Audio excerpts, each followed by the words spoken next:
This stuff will make you a goddamn sexual tyrannosaurus. Just like me.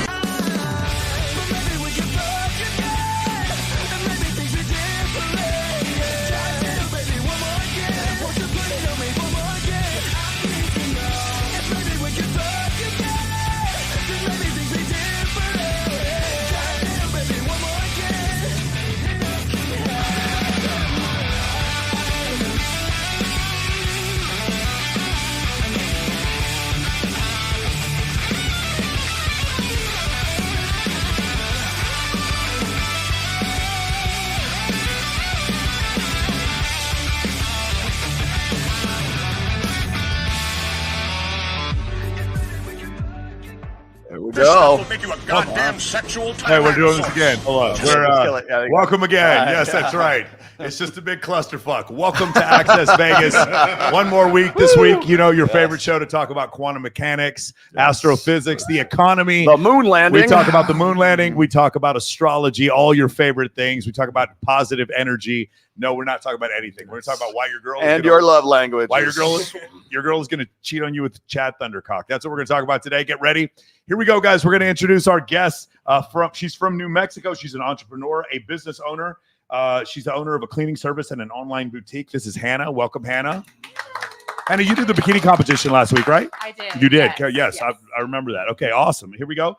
She's from Utah. She's an adult entertainer, poker player. It's Gypsy Queen. How you doing? Welcome back. Wonderful. Thank you. How are you? He is the top dating coach in all of Asia. Welcome to the show from Iron Man Lifestyle. It's KJ. How you doing, man? Welcome. Thank you for having me, guys. Appreciate it, man. Incredible.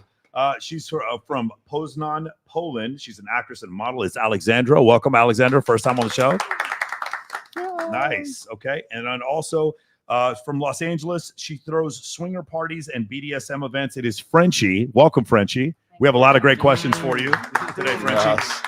You might recognize him from the Dos Equis commercial. He's the most interesting man in the world. world. He's an airline captain from Michigan. It is James Kilgore. How's it doing, James? How we going? Captain, my captain. Nice. And as you remember, guys, she doesn't think you can wait till 60 to have kids. That's correct. It is DJ Shishi from Detroit. She's a pro dancer. It's DJ Shishi. Welcome back to the show one more time. That's not what I said, but you can hear her. whatever you want. Definitely keep trying till 60. Keep trying till 60. I'm not going to stop at 60. There's a difference in logic when you hear what you want rather than what I said. Okay, nice. Oh, I forgot my powered up crystals. All right, guys. Incredible. Welcome, everybody, here. We have a bunch of guests from India that are watching today. We're excited. Really? Yes, we're watching. So there's a bunch of, by the way, my favorite comment so far is this one. Ready? You guys want to hear this? Go for it. Hold on, wait, where is it at? Oh my gosh, it was so funny. Hope they've improved the sound quality. Sometimes it sounds like I'm in a basement of a local church listening to an AA meeting. Hopefully we'll we're going to try to improve that sound quality today. Yes. We do appreciate We have brand new mics today. We got brand new mics today. So we got that. Yes, man, we got that YouTube money. They pay you at least $50 a year when you do ads on YouTube. All right, guys, let's go ahead and get this thing started. Do you have any thing you want to go over? Or do you want to get to some of these videos? First of all, I want to say if you are wanting to super chat during the show, you've got to do it on Rumble. So if you want to make your voice heard, that's where we have to do it because he's demonetized and I'm demonetized. We're all demonetized except for on Rumble. So if you want to get a super chat in, that's how you do it. Let's see, what have we done today? What was on our docket this week? Today we got Vegas immersion. All the guys Vegas are immersion here. Make noise, guys. The immersion guys are here. We got a full house in here today. That's right. We got a There's full so house. much penis in this room. You guys do not Yes, understand. yeah, it is. It's incredible. Sweaty, and Scott Eichler's back there smelling like a man somewhere. That's amazing. So Vegas immersion this week. This weekend is going to be the Arizona preliminary of Swimsuit USA. Any of you guys in Chandler, Arizona, it's going to be at 4:00 at the Gila River Resort. So we're going to be doing that. And then Swimsuit USA's World Finals are going to be the October 20th through the 27th. I'm going to be hosting that. That's in Mexico, right? That is in Mexico. Also, for any of you guys who are in Men of Action, if you want to sign up, we're going to offer this special deal to go to Dan Bilzerian's house. The guys who join MOA, that's up until tomorrow. You got to be in Men of Action in order to do that. Then you guys can go to his Myron house. Gaines might join Men of Action just to so he can do that. Well, he basically lives at Dan's house at this point. So yeah, that's what we got that coming up. And then also, guys, remember October 17th is going to be Babes in Toyland. We're doing that for the pink party. It's going to be for, I already bought a pink shirt for breast cancer. That's going to be happening. And then additionally, We have Ty Lopez is having his mastermind that's coming up. That's going to be September 27th and 28th at his new mansion in Bel Air. So I'm going to be going there to help him out with that. So that's what we got coming up in the future. And tomorrow at 5 o'clock, I will be at the brand new Durango Hotel, and they have their luau that's going. I don't know how I got an invite to a luau, but I will be there tomorrow. If you guys want to come by, it's a big pool party of some sort. So it's at the Durango here in Vegas. So that's where I'll be from 5 o'clock to probably about 10 p.m. So if you want to show up, please, I'll be right there. Awesome. All right. Well, we ready? Yeah, we got. I think we're going to start with something topical today. Okay, so ready? We got to get rocking and rolling here. We've got our good friend Mac and Murphy is already queued up and ready to go here. Okay.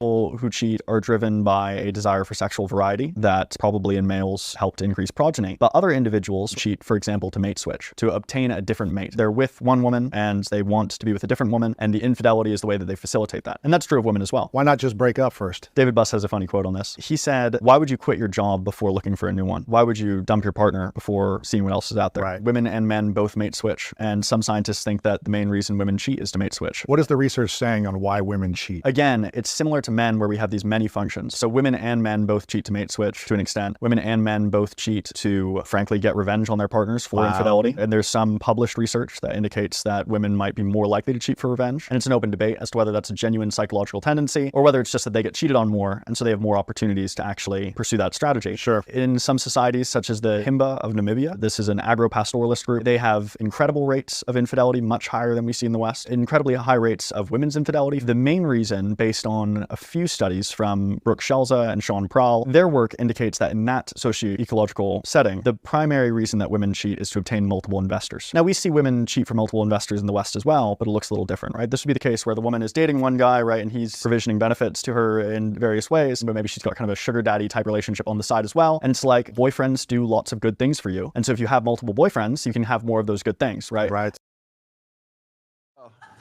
Awesome. Oh, Stacey, what do you think about this? What do you think about Mac's explanation? Right. So for those of you guys who want to check out Mac and Murphy, he is an expert on cheating. Like that's one of the main things he goes over. He talks about it a lot. He's probably now I'll just full disclosure here. This interview happened before his own research that went and showed that it was actually that's a couple of haircuts. They were actually looking for hotter partners. Awesome. All right, cool. What do you think, Stacey? Yeah, that was gnarly. I know there's some truth in that. But again, yes, a lot of men cheat first, and sometimes women do get revenge. Yeah. That's also, side note, another reason why a lot of women are forced to wait later is because the men, when they're younger, are shit wait cheaters. later to have kids. Is that what you're saying? Because if the Start woman at 45. no, and again, that's not what I said. Is that women need to wait till they're 50? I'm saying that if you have to wait, which is because a lot of men in their 20s are shit cheaters and assholes or steroid or this and that, and the woman has the intent of bringing a man's clone into the world. I'm not going to give you 18 years to life if you cheat on me and you show me that you're an evil man. I'm forced to wait after that. That's what I'm saying. Do you think most men cheat? Well, I think a lot of men cheat, but again, like I'm saying, it depends on the man. Men do you think well, I don't think that you can take the percentage just by asking someone, because a lot of people lie, and some men, like I said before, are just born ethical, and they do want a woman and one woman. They're a one woman man, and a lot of women are one man women. So if you have the intent, like I have had, to just be a one man woman, and then constantly over and over you show years to someone and they show you that they're evil after a couple of years, you do not want to reproduce their seed and give them 18 years to life.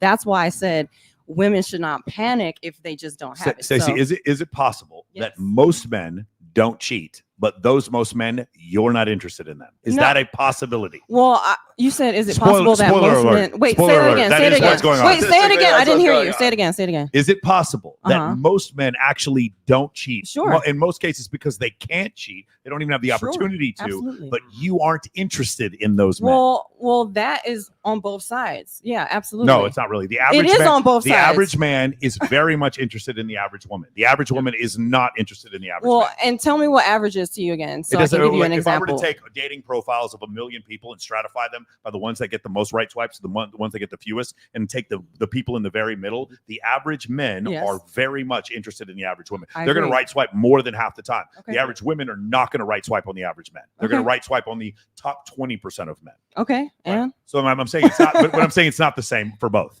What I'm saying, most men don't have the ability to cheat because they have no opportunity. Most guys, if they go out tonight, like it is really hard for like if any of these guys right here, if they were going for a girl that they found attractive, the likelihood of them meeting them and having sex on them the same night for the average guy is below 3%, 2%, maybe 1%. Now, if he goes out every night, or if he knows what he's doing, or if he has game, or he has a social circle, it could be much higher than that. But for the average guy, it's very low. Like I'm talking about a senior airman station in Alaska going out to a bar. Yeah. We're talking like 1%, bro. It's really low. I also believe that most men are actually good men. So I'm definitely not blaming. Agreed. But by the way, I'm evil. going to say something will blow your mind. I think guys who cheat are also good men too sometimes. They are, and that's why they initially date the female, because she initially thinks he's a good man, and then later she'll find out that he's a piece of shit, and that's why she cannot reproduce his seed. I don't. Okay, well, we can get into the reasons why people cheat. Maybe this may be not always because they're a piece of shit. But my point is it possible that most men don't cheat and you aren't interested in those men? It's possible that I, as a single person, yes, because again, women, you can't plot what they like. You don't know what they like, and you know that. Stacey, you're also attractive enough to have standards. Yeah, and I have standards, and starting standards with could ethics. be high. Starting with ethics. While I believe that you believe not that, height. While I believe that you believe that, I do also believe there's a certain minimum level of physical attractiveness you need in order to find someone attractive, and that does not start with ethics. Yes, and it doesn't start, but nobody also knows my type. So I've met women more attractive that I think are way more attractive. You already told me before the show that KJ's your type. I know females that are more attractive than me. I know females that are more attractive than me. I just think I'm okay, right? I think I'm average, but I know women that are more attractive than me that are attracted to ugly guys that I think are ugly. And I'm like, bitch, you dating this guy? And then she's like, yeah, I don't know. I just like it. That's what I'm saying. Like, it's not always the attractiveness of for women. I'm sitting right here. Let's go around. Have you been cheated on by a guy? Oh, absolutely. Yes. Okay. In my 20s. Have you been cheated on by a guy? Absolutely. Right, talking to the mic. Yeah. Absolutely. Yeah. Alexandra, have you been cheated on by a guy? Yeah. Mm-hmm. Yes. Yes. Yes. Also, it damages the female's psyche. KJ, go ahead. Yeah. But then I think you should also ask, have you guys cheated on men?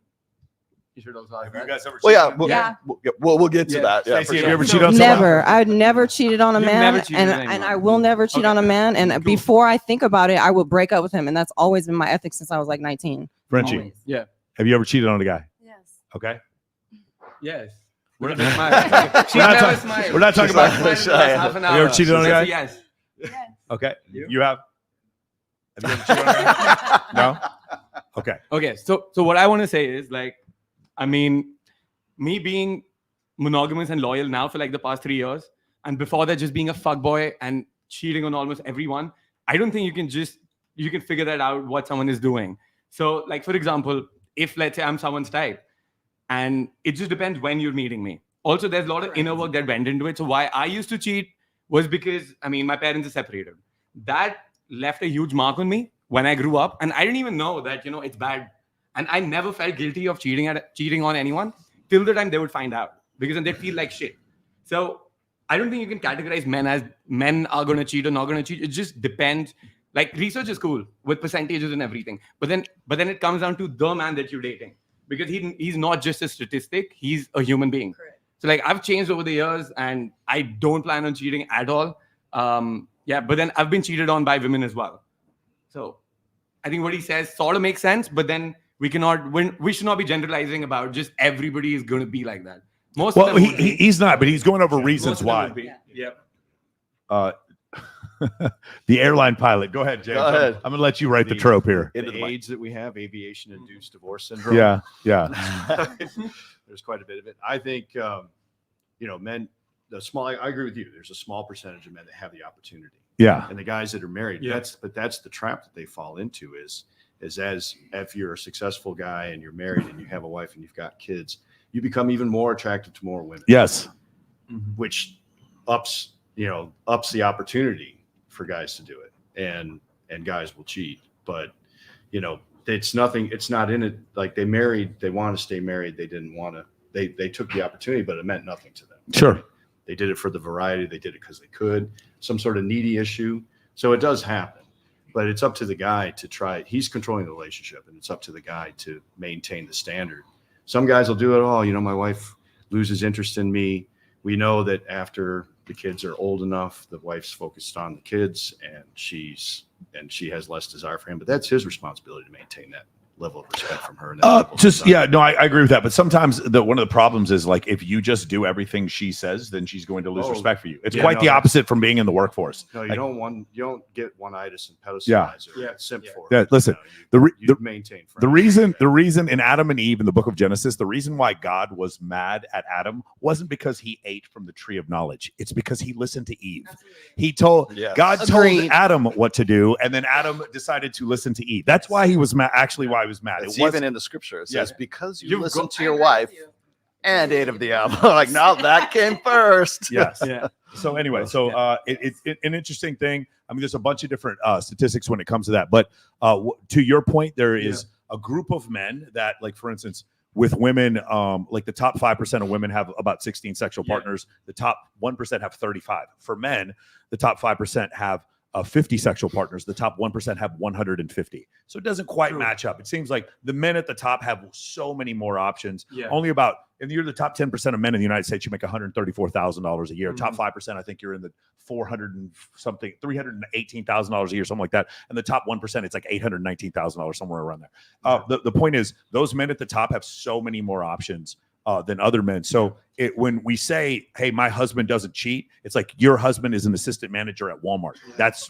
Of course he doesn't cheat. And I hear women say this all the time. And the other one that my favorite is my boyfriend doesn't have an Instagram because he's loyal and because he works at it. No, your boyfriend has a wife and kids and doesn't want you to know about it. The worst dudes are the ones that don't have an IG. Yeah. It just comes down to the personal ethics and like what type of a guy you are. Like, what you're saying, I 100% agree with that. But then what you're also saying is there will be enough men in the top 1% who would not cheat just because they have options. The higher your income it was Satoshi Kanazawa said, the higher your intelligence is, the more likely you are to make more money, and the more likely you are to cheat. Like it's one of these situations. But more opportunities presented. It's opportunistic. Yeah, but then I don't think that's like. Again, it's not binary, but percentage wise. Okay. If you lived at the Playboy Mansion, you're more likely to fuck a playmate. That's just how the world works. Yeah. And like this idea, so there's this group of men at the top who have a lot of sexual partners. There's a group of men below them that wish they had more sexual partners. And the main difference is this, right? So there's like three main differences, dimorphic differences between men and women. There's quite a few. One of them is upper body strength and grip strength. It's like 2 standard deviations more for men than it is for women. Another one is men's fascination with status and women's fascination with men's status. Women are not as concerned with their status as much as men are. But third, and this is the greatest difference, is the median man is in the top 1% as far as the desire for sexual variety. Meaning the median man wants as many sexual partners as the top 1% of women. Do you guys understand? It's like 1, 2, or 3%. Unlimited access to unlimited sexual Correct. power. So it's like that is the biggest difference is women's desire for a variety of sexual partners comes nowhere near men do. And if you guys want to read The Evolution of Desire, he talks about men in the Castro with 300 sexual partners in a year. That's when there is no female selectivity, men will sleep with 200 and 300 people in a year. So that's a massive difference. Another reason why loads of women wait longer, because loads of men are nasty. They're all dogs.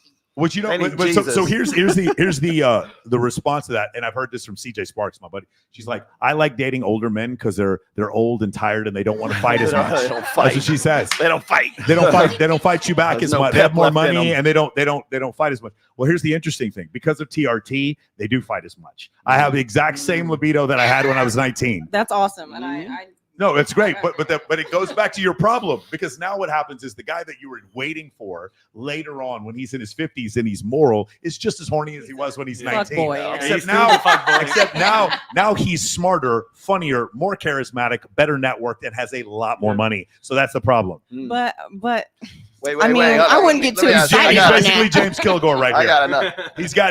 He's got books of mahogany. That's what he's got. My gypsy princess Why do you think men cheat? Opportunistic. Opportunistic. But what I kind of wanted to add in was when they mentioned multiple boyfriends. Mhm. So women cheat, and I've looked into a lot of polyandry. Mhm. So having multiple boyfriends, they're like partners for women. Mhm. And my perspective on it is that women want multiple partners, or they cheat when that one man can't necessarily satisfy or check all the boxes. Mhm. So they. Do you think that that's why men cheat as well, or is No, it just absolutely not. opportunism? Opportunistic. So you think it's just opportunism? Okay. Why do you think men cheat? I think that yes, status definitely has a lot to do with it. When you are making more money, it brings you more opportunities.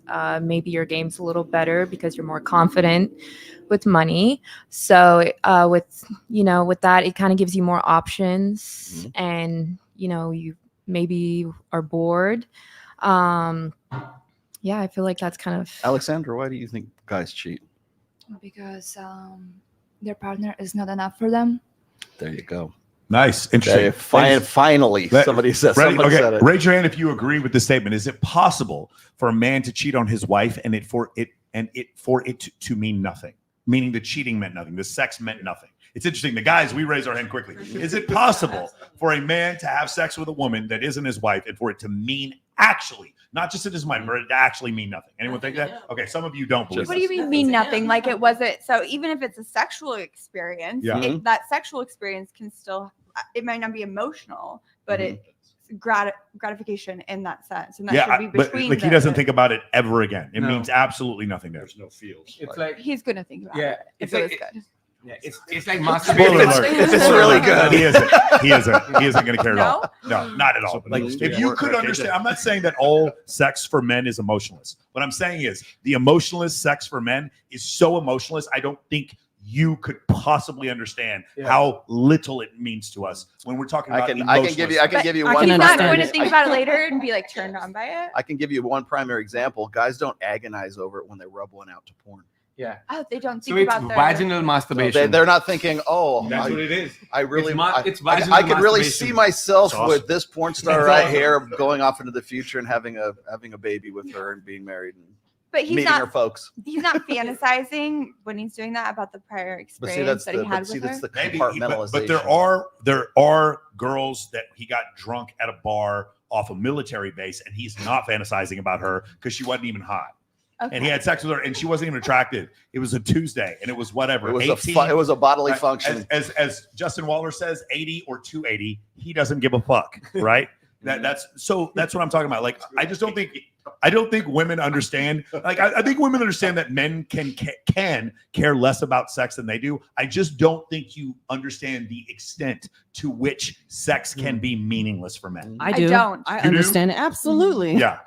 Yeah, like if girls who are stripped, like I guarantee you, if like Nara Ford was here, she would be like, yeah, because I asked her about this. She was stripping at the Rhino for a while, and I asked her about this. She's like, I am fully aware of how men are from working at the Rhino for a while. Like they actually do still love their wives, but they just want big titties in their face, and it is utterly and totally meaningless to them. And it's like, it's hard for women to understand. Now, I don't know if that makes things better or worse, but when guys say she didn't mean anything to me, a lot of times, ladies, it's true. That's why he's saying that. It really is true.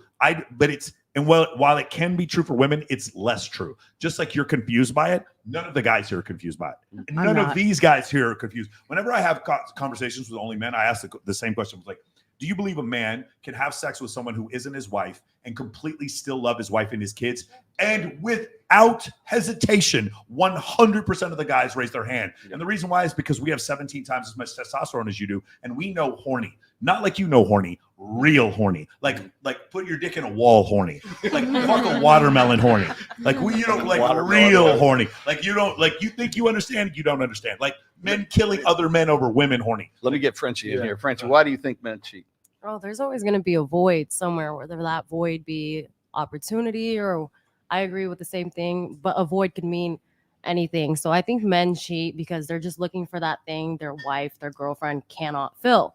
So with me, if we're running sex parties, swingers parties, BDSM, men are usually there cheating on their wives because their wife is not good enough or they cannot provide what they are looking for, whatever that void is. Sexual needs, however they are just as a person, like, oh, you know what, my wife isn't like this. I need you to provide this for me, but I could find it here.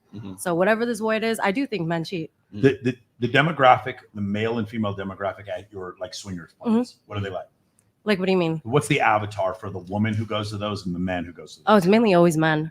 Well, I'm sure, but you got to have some women in there, right? Yeah, and usually, and usually they have like their work. wives there, and it's where you kind of were saying like men can cheat and it'll mean nothing. So these I think women in a sex party, none of that's cheating, right? Yeah, it's no, all consensual. it's You have to definitely at file- that point where women are just like, you know what, I can agree this means nothing because there's probably something at this party that can provide you something Right, I but can't also- bring to you. But I also think that's the reason why most people don't go to swingers parties is because most women do still attach some emotionality to sex. Oh yeah, 100%, and they're probably just afraid to like see that. Okay, Like- so I'm curious from your standpoint, have you witnessed the first time a man witnessed his wife having sex with another man for the first time? Oh yeah, Okay, all the and what- time. and what's that like? Most people are already with it. I've never seen someone's like first time just like, hey, here's my wife, go fuck my wife.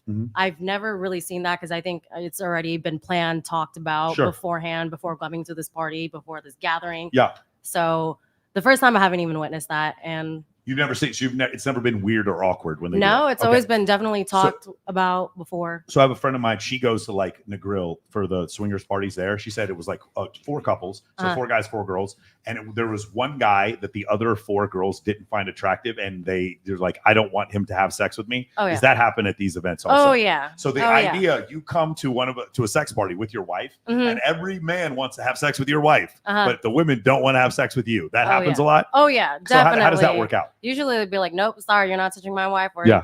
a woman will literally just be like, nope, you're not touching So there's me. dudes that You get ain't left. getting in There's this. dudes that get left out. Oh yeah, 100%. While they're watching their wives have sex with other men. 100%, yeah. What a country. What a fucking country. Where did I sign up for this shit? That sounds amazing. Gigi, why do guys cheat? Why?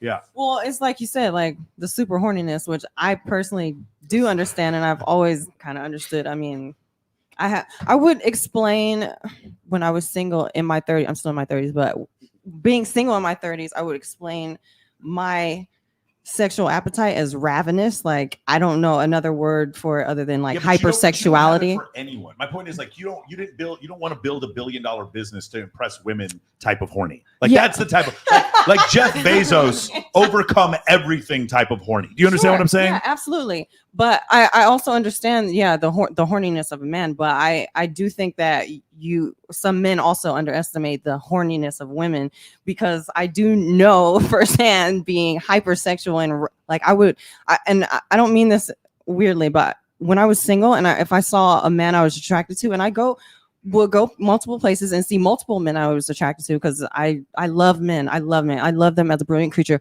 However, I would describe it as I would rape them. Like when I was single in my 30s, my earlier 30s. So I would totally rape a dude. Like that's how hypersexual and like ravenous I would fucking rip his clothes off. You know what I mean? That's crazy. So I do understand. But you don't do that anymore. Well, having someone. Nobody's asking. Having a boyfriend, I don't have to. Oh, do you have that a boyfriend now? Yeah, correct. So Okay. I don't have to. And he has no feel agency. that way. He just and told when and where to I've perform. worn dudes out before, so I do trust me. I understand. Like, don't underestimate the hypersexuality of a female.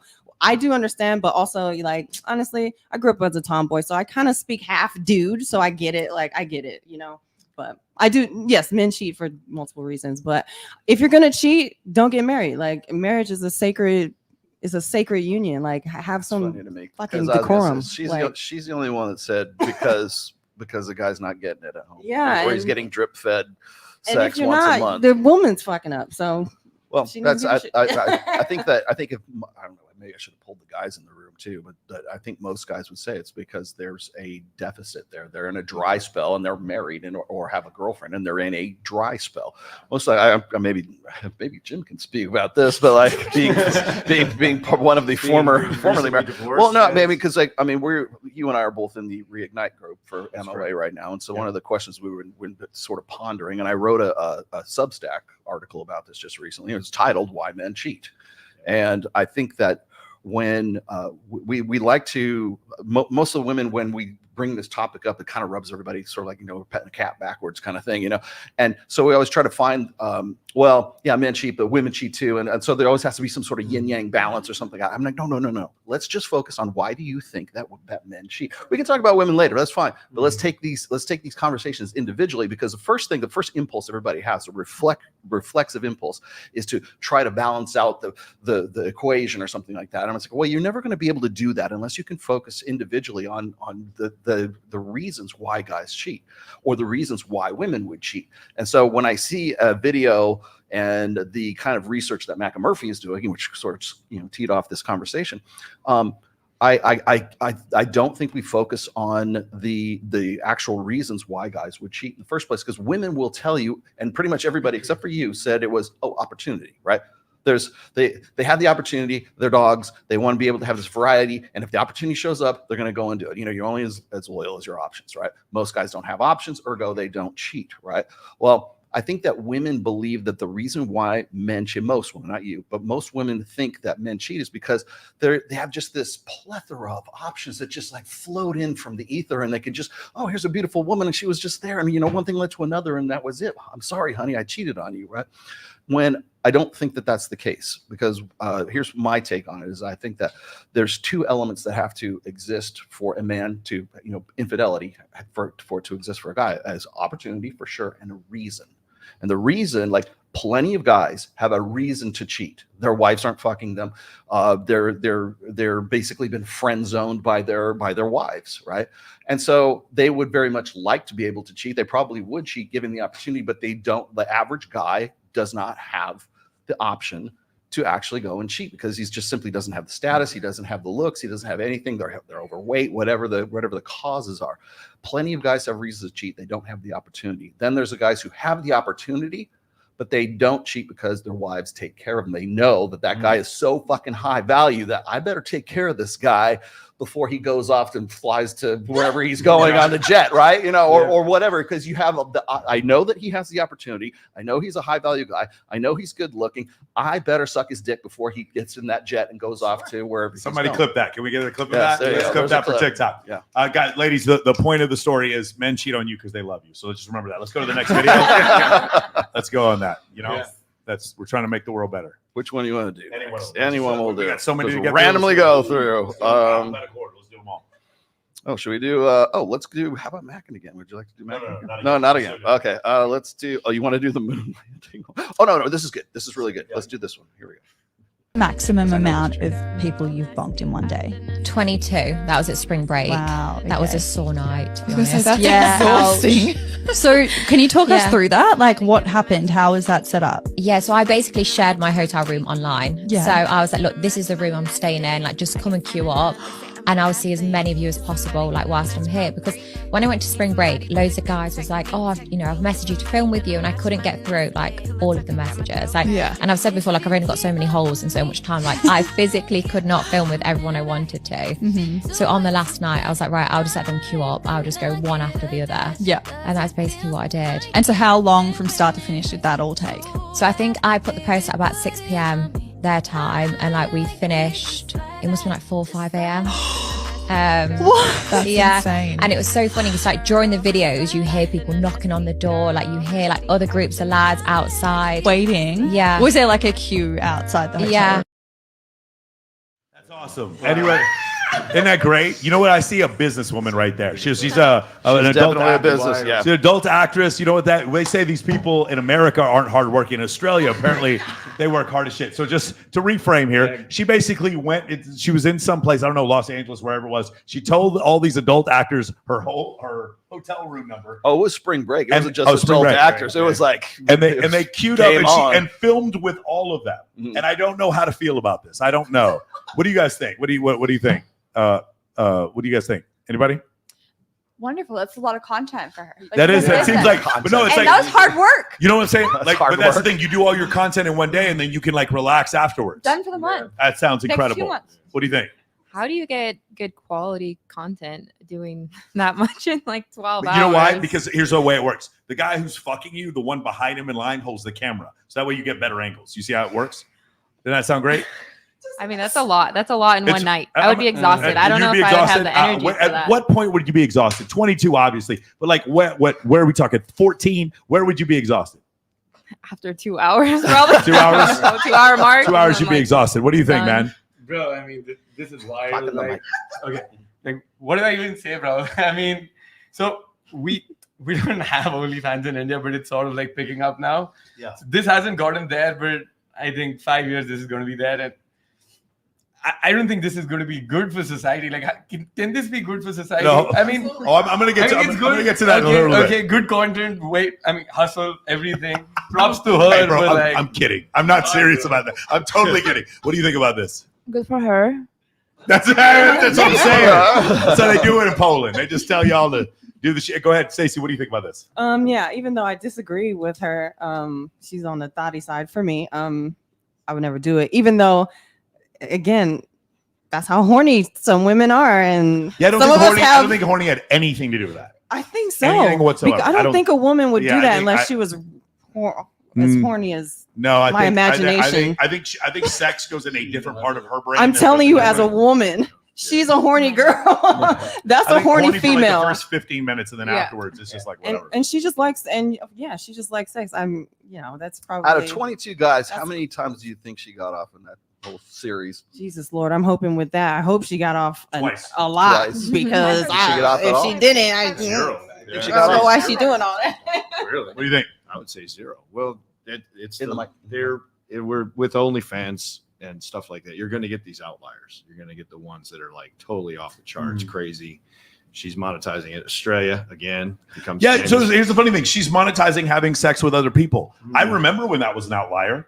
Doesn't Yeah. seem like it anymore. Yeah, she'll be running for parliament. In That's my point. Australia She is going to next be the year. prime minister of She'll be- Australia in a yeah, couple years. yeah. Absolutely. She'll be What do you think, part of Frenchie? I think she had a goal and she achieved it. Whatever You know goal what I'm that saying? is. That's like a military objective. I is don't what you think got. it was. Yeah, I don't agree it was for her being horny. Maybe she was just like, hey, you know what? I'm gonna have sex with 22 guys, and she's like, bam, bam, bam. I don't think she got off much, but I totally agree with yeah, Frenchie I on think that. she was just like, let's Okay. just do it. So Why not? here's the actual question. She wanted to do that. That's fine. And by the way, the difference between 22 and 6 to her, what is the difference? No difference whatsoever. It's not the girl. It's not the girl that I'm actually having questions about.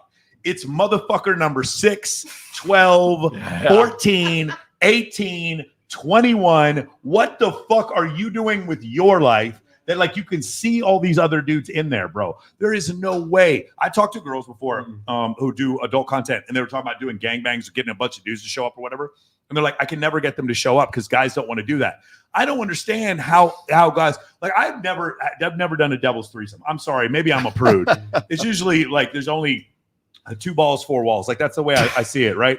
And I don't really understand this concept. Like look at all the guys. Remember, I'm just imagining all the guys here, and they're just lined up. Like, at what point, if you're a dude, do you say, "Hey, It's like the Eiffel Tower. 3 before me tonight, 3, 4 before me tonight. I'm number 22." Like, what the fuck is going on in your life? So, like with her, it's like she's chosen her career. And you want to know something? I bet she got paid. I bet you this girl is going to be worth 7, maybe 8 figures at some point from doing this. But these dudes who are doing this is like, really? 22? Bro, there's no way. You know, I wouldn't even want to be number 1. Could you imagine being number 1 and then they're just banging on the door like, hey, we're ready to fuck now? You're viewing it as a number and not the length of time as an adult entertainer. So Oh, no, that she did 11 hours. But yeah, if you were to have like a marathon with one person for 11 hours, what's the difference between that and a multitude of From partners? her standpoint, as an there's none, entertainer? except for her pH balance is like a fucking 14 at this point. You know what I'm saying? That's Like a her good- that's a vagina- good- She needs her some boric vagina at- acid. Her vagina at this point could melt lead. That's a You good understand what I'm observation saying? because there's 22, 11 hours, right? That means 1 every half hour. Yeah, that sounds right. That's actually. Oh, I see what she's. She's hooker price. And that's all she has to work in, like, for what amount of? Oh, I don't know how much money she made, but she has content. She probably took a couple months off. It's interesting how we refer to like sex as content now. It's a product. It's a widget to sell. We don't fuck. We hey, you want to do some content together? It's scary though. Like I'll talk to a girl. She's like, I'm gonna go create that content, and it's like, are you filming with your Pomeranian or are you fucking yourself with a pole? I don't know what create content means anymore. It's so frightening if I talk to girls, they got to create content.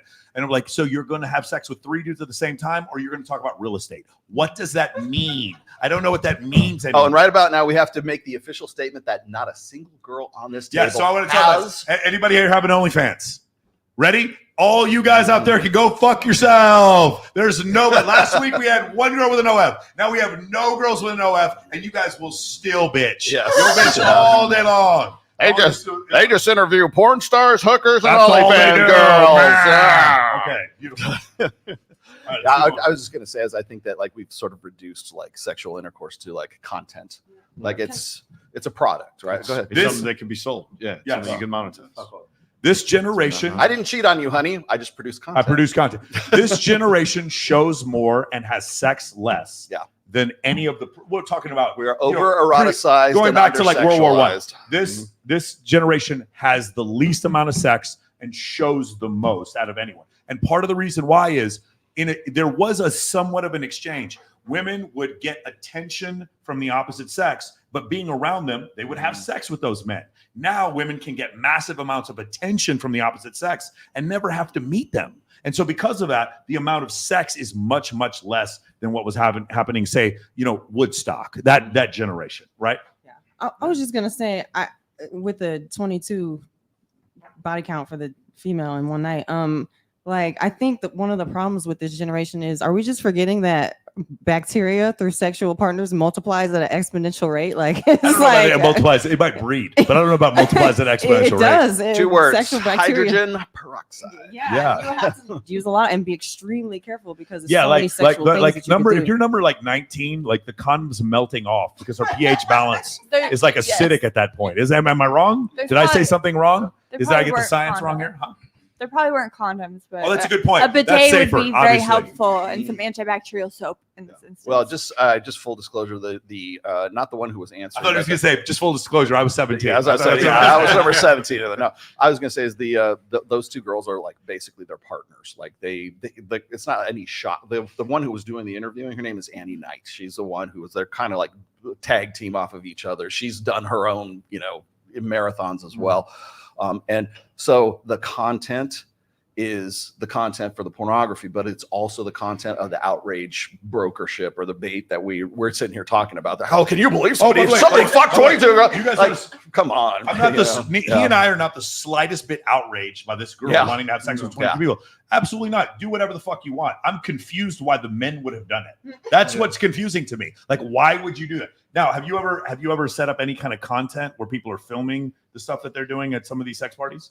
We don't do NDAs? content. Yeah, it's all NDAs it's all before. Private. Can I ask you a question? So this is what I've seen before because I used to go to Hedonism every year for Paradise Challenge, and when there was always like swinger events going on at the same time, and I noticed one of 2 configurations: either old men or rich men. So there's older couples that were not very attractive, or wealthy men with prostitutes. That's kind of the 2 main configurations I saw. Is that what you saw too? Oh yeah, 100%. Yeah, that's why I generally didn't want to go to the swingers parties. Yeah, yeah. I'm sorry. I thought that was interesting. Okay, cool. Just making sure that wasn't crazy. Now, are things different in Poland? That's what I would like to know. Is this all like a shock to you? What? Some girl from Australia having sex with 22 guys in one Are night. things different in Poland? Like, I'm just thinking culturally, because I usually there's like if like we're talking to when we talk to Milana Ricci, who's from the Ukraine, she's like, this is not like it is in my country. Yeah, Ukraine is very different. Yeah. Is any of this like shocking to people in Poland? It's not shocking to me. No. No, do you, I know what about others, not to me. Not to you, but I mean, as far as the culture in Poland, would it be something that is like sort of out of the ordinary, or is it would you be like oh yeah, it's those crazy Americans or those crazy Australians? I have no idea. Really? I don't know. I don't know what they think. Just curious. I'm just wondering because I know that there's always a cultural kind of thing that goes on between there. So, all right, let me move on to the next one here. Oh boy, that was a great one. Just pick one. Wait, we got to do. It wouldn't be a show if we didn't do Chris Brown. Let's do it. Ready? Here we go. Chris Brown looked like he was in love with you. Really? I didn't think it was all like that. The way he was touching you was so crazy. I was like, I should have done it. But you know me, like I have a boyfriend, so I don't think he would like that shit. Oh yeah, I'm with Frederick right now. Bye. Wait, what did you do last night? I went out with my friends. Chris Brown's concert. Yeah. You guys didn't do the meet and greet, did you? Did you take a picture with him? If I go on Twitter right now, I'm not gonna see anything, right? I'm not gonna see him grabbing your ass cheeks, am I? Because if that happens, I'm breaking up with you, Hope. I thought it was a decent deal because it's like we're meeting. A decent deal? $1,000? You're overreacting. I'm overreacting. You don't provide for him, but not provide for me? Ask, hey, can we go 50-50 on the rent? And you got mad at me. I didn't have enough for rent this month. Clearly, because it all went to freaking Chris Brown. Want to ass massage? I'll massage you right now for free. Yo, every time we do this, it is the most insane shit I've ever seen. It's not, listen, if you guys want to fuck Chris Brown on the DL and backstage, whatever, like at least have the decency to keep it a secret. To have a boyfriend and to actually pay $1,200 to Chris Brown to have him grab your ass in a photo. Do you think, like, what is the percentage of these women who aren't using their boyfriend's credit cards to pay for this in the first place? This is absolutely fucking madness. But then people would keep doing this, and he's saying the same thing. It's like, I'll give your ass massage for free. I would not break up with her. Are you kidding me? That's nuts. Anyway, anybody here want a photo of Chris Brown? No? No? No? You wouldn't pay for it? No, thank you. Scotty would. Scotty would do it. Scott will do anything. I agree with the dude. What do you think about this phenomenon of everyone taking pictures with Chris Brown? I think it's fuck all. Like, and it's okay if you're a single girl, but if you have a boyfriend, it's disrespect. Is it okay if you're a single girl and I saw a picture of Chris Brown picking you up in his hands on your ass? You do understand, like, you are for recreational use only. True. Forever. Like, bro, there's no 100%. way. Because here's the thing. If Chris Brown hits that girl up, there is no way you pay a man $1,200 you wouldn't fuck. There's no way if Chris Brown has hit up 2 of my clients' girlfriends this month. I'm not kidding, bro. This month, you're telling me like he's almost as bad as Tyga. Tyga's the worst. Tyga literally. Anybody got a message from Tyga? I want to do a video shoot. You got one too? I met him at Rhino. Yeah, every girl I know is like, oh, we're gonna do a video shoot, whatever. But what I'm saying is like your girl is like. Maybe she doesn't have the opportunity to fuck Chris Brown, but that's only because he only has one dick. That's the only reason why. Yeah. Like, if Chris Brown wants to fuck your girl and she paid $1,200 to take a picture with him, she's gonna fuck Chris Brown. I don't know if you guys understand how math works, but that's the way it works. And she used your money. She used your money to take that photo. Anyway, what do you think? No, 100%. I've got 2 rules. Simply, if let's say I'm out with a girl that I'm dating, and they meet a celebrity. So I've dated a couple of girls who are friends with celebrities back in India, and they're like literally friends. So this one time we were out at a club, and there was one dude, like very famous sports guy in the club, and she's like, "Oh, baby, let's go meet him. Let's go say hi." And I don't know the guy. So I told her, "All right, we'll go, but I've got 2 rules. 1, you do not take a drink from him. And secondly, we do not sit down at the table." The reason being, if we go out there and we sit down at the table, the 2 of them are sitting down there, and I'm out here just sitting like this. Now they start talking, and I look like a little bitch. I'm not gonna let that happen. And then if she wants a free drink, she's out with me. I can get her that. No fucking taking free drinks from anybody else.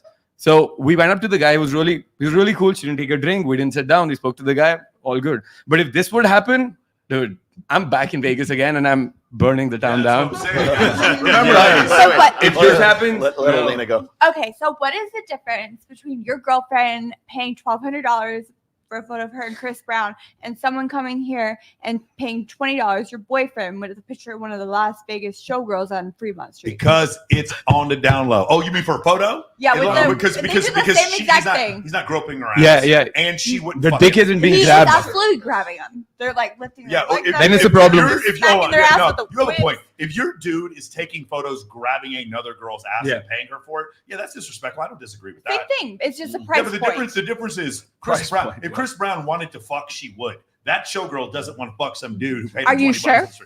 Yeah, I'm pretty sure. I know. Shout out to Carly. We got like 10 of these girls on the show. There is no way. If she texts him, "Hey money? What are you doing? No. tonight?" Of course he would fuck. Of course he would. I'm not saying that. So- Men in And general. they do that here. So if you and me are on the strip and there's the showgirl chicks We're there, on Fremont. yeah, and if I say, hey, give me $20 so I can go grab this girl's ass, that's a little bit different than going out there and doing it for yourself. Because remember, it's my $20. It's not your $20. Yeah, It's that the worst part about this is not $20. It's $1,000, and it's not her money. It's his money, dude. Ladies, the moral of the story: if you're gonna cheat, do it on the fucking DL. That's all I'm saying. Isn't that the point? That's all and it is Chris Brown who beat the living shit out of Rihanna. Yeah. How does Chris Brown ask a girl on a date? Yeah. All right, my bad. We just got canceled. I agree with the dude though. For sure. No, I was gonna say. So I mean, I get what you're saying, and I kind of understand what he's saying too. But like, have you seen those pictures? And I know some of the guys in here have seen those pictures where like these couples will go, kind of nerdy couples will go to Comic-Con, and Jason Momoa will be there, and he'll take pictures for free, right? Except for he'll be pushing the boyfriend off like this, and he's grabbing the girlfriend over here, and the boyfriend like it's basically stiff arming the guy out of the picture kind of thing, and it's funny, and everybody laughs. And all her girlfriends love it because it's Jason Momoa, right? But it's like it's the same dynamic. It's like just what he's saying. It's like I'm not letting that happen. Do you understand that Jason Momoa isn't doing that because he's an alpha? He's doing that because he believes in beta ideology, which is that women should be able to do that, and it should be a problem. Yes. Because like he's not doing it to flex. Right, but my point is Jason Momoa then would not trip if Chris Hemsworth was hugging his girlfriend, right? Because he's supposed to allow it, because that's what Joy Behar and Whoopi Goldberg and Sadia Khan told him to be cool with. Not Sadia Khan, so that's a bad example. But like basically blue pill ideology is you're supposed to be cool with your girl flirting. Stop being so insecure, bro. It's not that big of a deal, bro. It's fine. He just grabbed her ass. Why are you being that's small dick energy? It's not a big deal that Chris Brown grabbed her ass. You paid $1,200. You should be cool with that, bro. What's the problem? Stop being so fucking insecure. That's because he lives in that woke world, living in Hollywood. That's why he did that shit. It's not because he's trying to flex on the dude. It's because the dude is supposed to be okay with that. I'll also say this, more to your point, okay? And I know Jake's in here somewhere, but if you're going out with a girl and a girl says, "Hey, let's go see this really killer band tonight at this club," and stuff, I know the drummer, we can get in, right? She's fucking the drummer. She is every single time. It's like she knows somebody in the band to get into the venue. Yeah. She's fucking or has fucked somebody in that. Yeah, possibly, but like she's around those people, not because she's around. It's like since she was a child, her parents have had access to those scenarios, and that's why she's met them. So that dude that she wanted to meet was literally a friend from childhood. It wasn't like he got famous. Oh, you're talking about your situation. My situation. Yeah, confused. Like my situation. Okay, yeah. Gotcha. Okay, let's do this one. This is too good. Let's start with our first word problem for today. If I buy an $80 dress in cash, how much money did I spend? Ricky. You spent $80. Wrong. 80 times cash is 0, which means it's free. If I buy makeup for $50 and then return it, how much money did I make? Wait, what do you mean make money? Lexi. I actually make a profit of $50. Correct. Someone's been doing their homework. All right, class, last question. If I go to a concert this month and I paid $600 for the tickets 6 months ago, how much are the tickets now? Caitlin. Easy. They're free. Correct. 200 times 6 months divided by 6 months is 0, which means it's free. Oh my god, none of this makes any sense. Ricky, looks like you're gonna have to attend my summer class again this year. Anybody agree? Somebody call home math. Girl math. Yeah. I think we're laughing because there's a little bit of truth in there, right? I think a lot of times people don't understand how much stuff costs. You know what I'm saying? I think that happens. It's already paid for, so it's free. Already paid for. But we've been making payments for the last 6 months. No, it's free. That was funny. Cool. How much is it to go to the party? Is it free for women and $17,000 for guys? Pretty much around that. I've seen that. Oh, what was the party? No, there was one.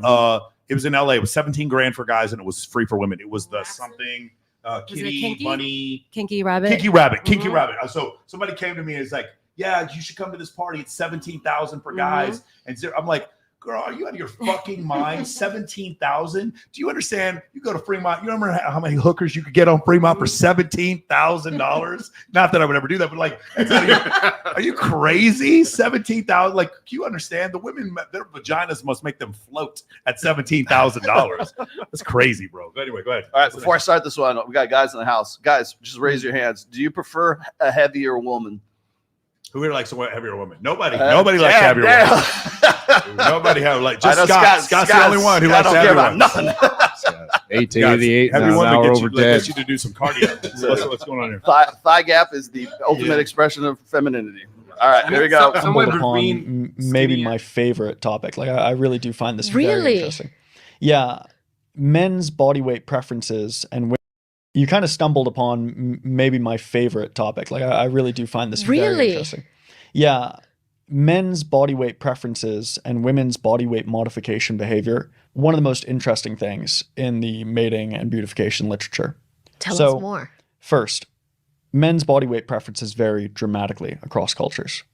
There are cultures such as, some parts of the South African Zulu where women's BMIs of up to 38, right? Whoa. Very heavy, right? That's close to morbid obesity from a technical perspective, which starts at about 40, and it's already, very obese. Those body weights are preferred among those And is there a groups, reason up to for that. them? Yeah, and I'll speak about that in a second because I want to paint the variation as well. In somewhere like urban Japan, on the contrary, or Korea, you might see body weights as low as like underweight, BMIs as low as 18, And look, BMI isn't a great metric for health. Right. And there's going to be variation as to how appropriate it is for one person, right? Like my BMI would technically be overweight on a BMI scale, but what? Yeah, but I'm not. I'm genuinely just a little dense, right? But very slightly, right? And that's a quite a common experience. It's like the BMI says I'm overweight, but I'm actually healthy. Yeah. Or the BMI says that I'm normal weight, but I can see that I'm actually quite unhealthy, right? Right. So it's not a great measure for health, but it is a great measure for size, right? It's a measurement of how big you are. It's kilograms per meter squared. So it's a measure of how big you are. So men's preferences vary dramatically. And the variation seems to be partially explained by media and westernization, but it's also explicable by socioeconomic status, access to resources. There are some very funny studies which have replicated and have been done in different ways that show that men who are acutely hungrier prefer larger women. I'm serious. And there are also more cultural studies that show that men in different groups by socioeconomic status tend to vary in such a way that wealthier men and men in wealthier environments prefer women of lighter body weights, whereas men in poorer or relatively poorer men tend to prefer women of heavier body weights. Interesting. And so from an evolutionary perspective, you might wonder, why would this be the case? And there's also some other fun evidence for it. I mean, we could talk all day about this. There's some evidence that during times of economic scarcity, Playboy centerfold models get heavier in the States. And during times of economic abundance, they get lighter. And then there's also. So this is actually the first time I've heard this, and I've never heard Mackin talk about this. I've heard other people talk about it. So there's these women that are like, that'll say things like, well, the only reason there are westernized standards of beauty for women to be skinny and attractive, and of course that's not true. Men, it has nothing to do with the magazines or the television shows that we watch. That is not why I like women with smaller waists than hips. That is not the reason. But what I do think is interesting, and I've heard this before, is that when there's a scarcity of food, men like heavier women. But that's not westernized culture. Like that is a survival. That I understand evolutionarily why that exists. That means that the woman has food around. That's why you would want to be with her. That makes sense. And then the other thing is like being that overweight a lot of times actually may make it harder for you to carry a child to term.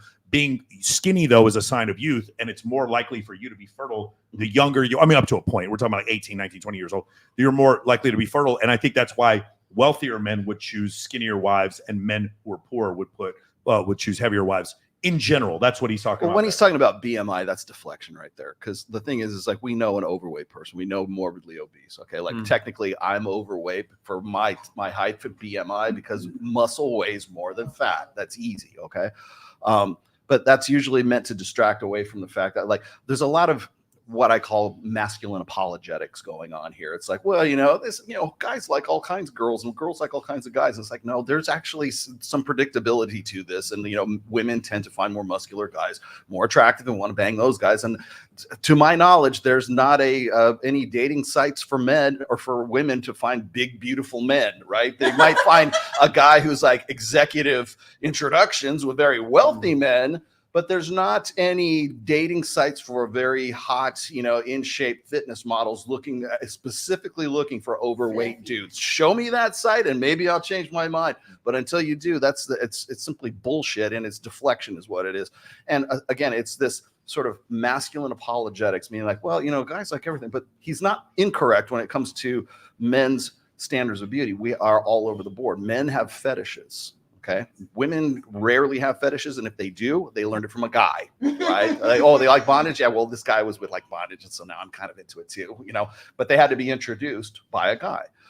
So when you look at the standards of beauty for men and women, like the idealized masculine beauty for women hasn't changed since Greco-Roman times. It's the guy who has kind of like a swimmer's body and has like a runner's body, has some muscular definition. He's not super big. He's not like, Ronnie Coleman, but he looks like he's got, some muscle to him, but not a lot, right?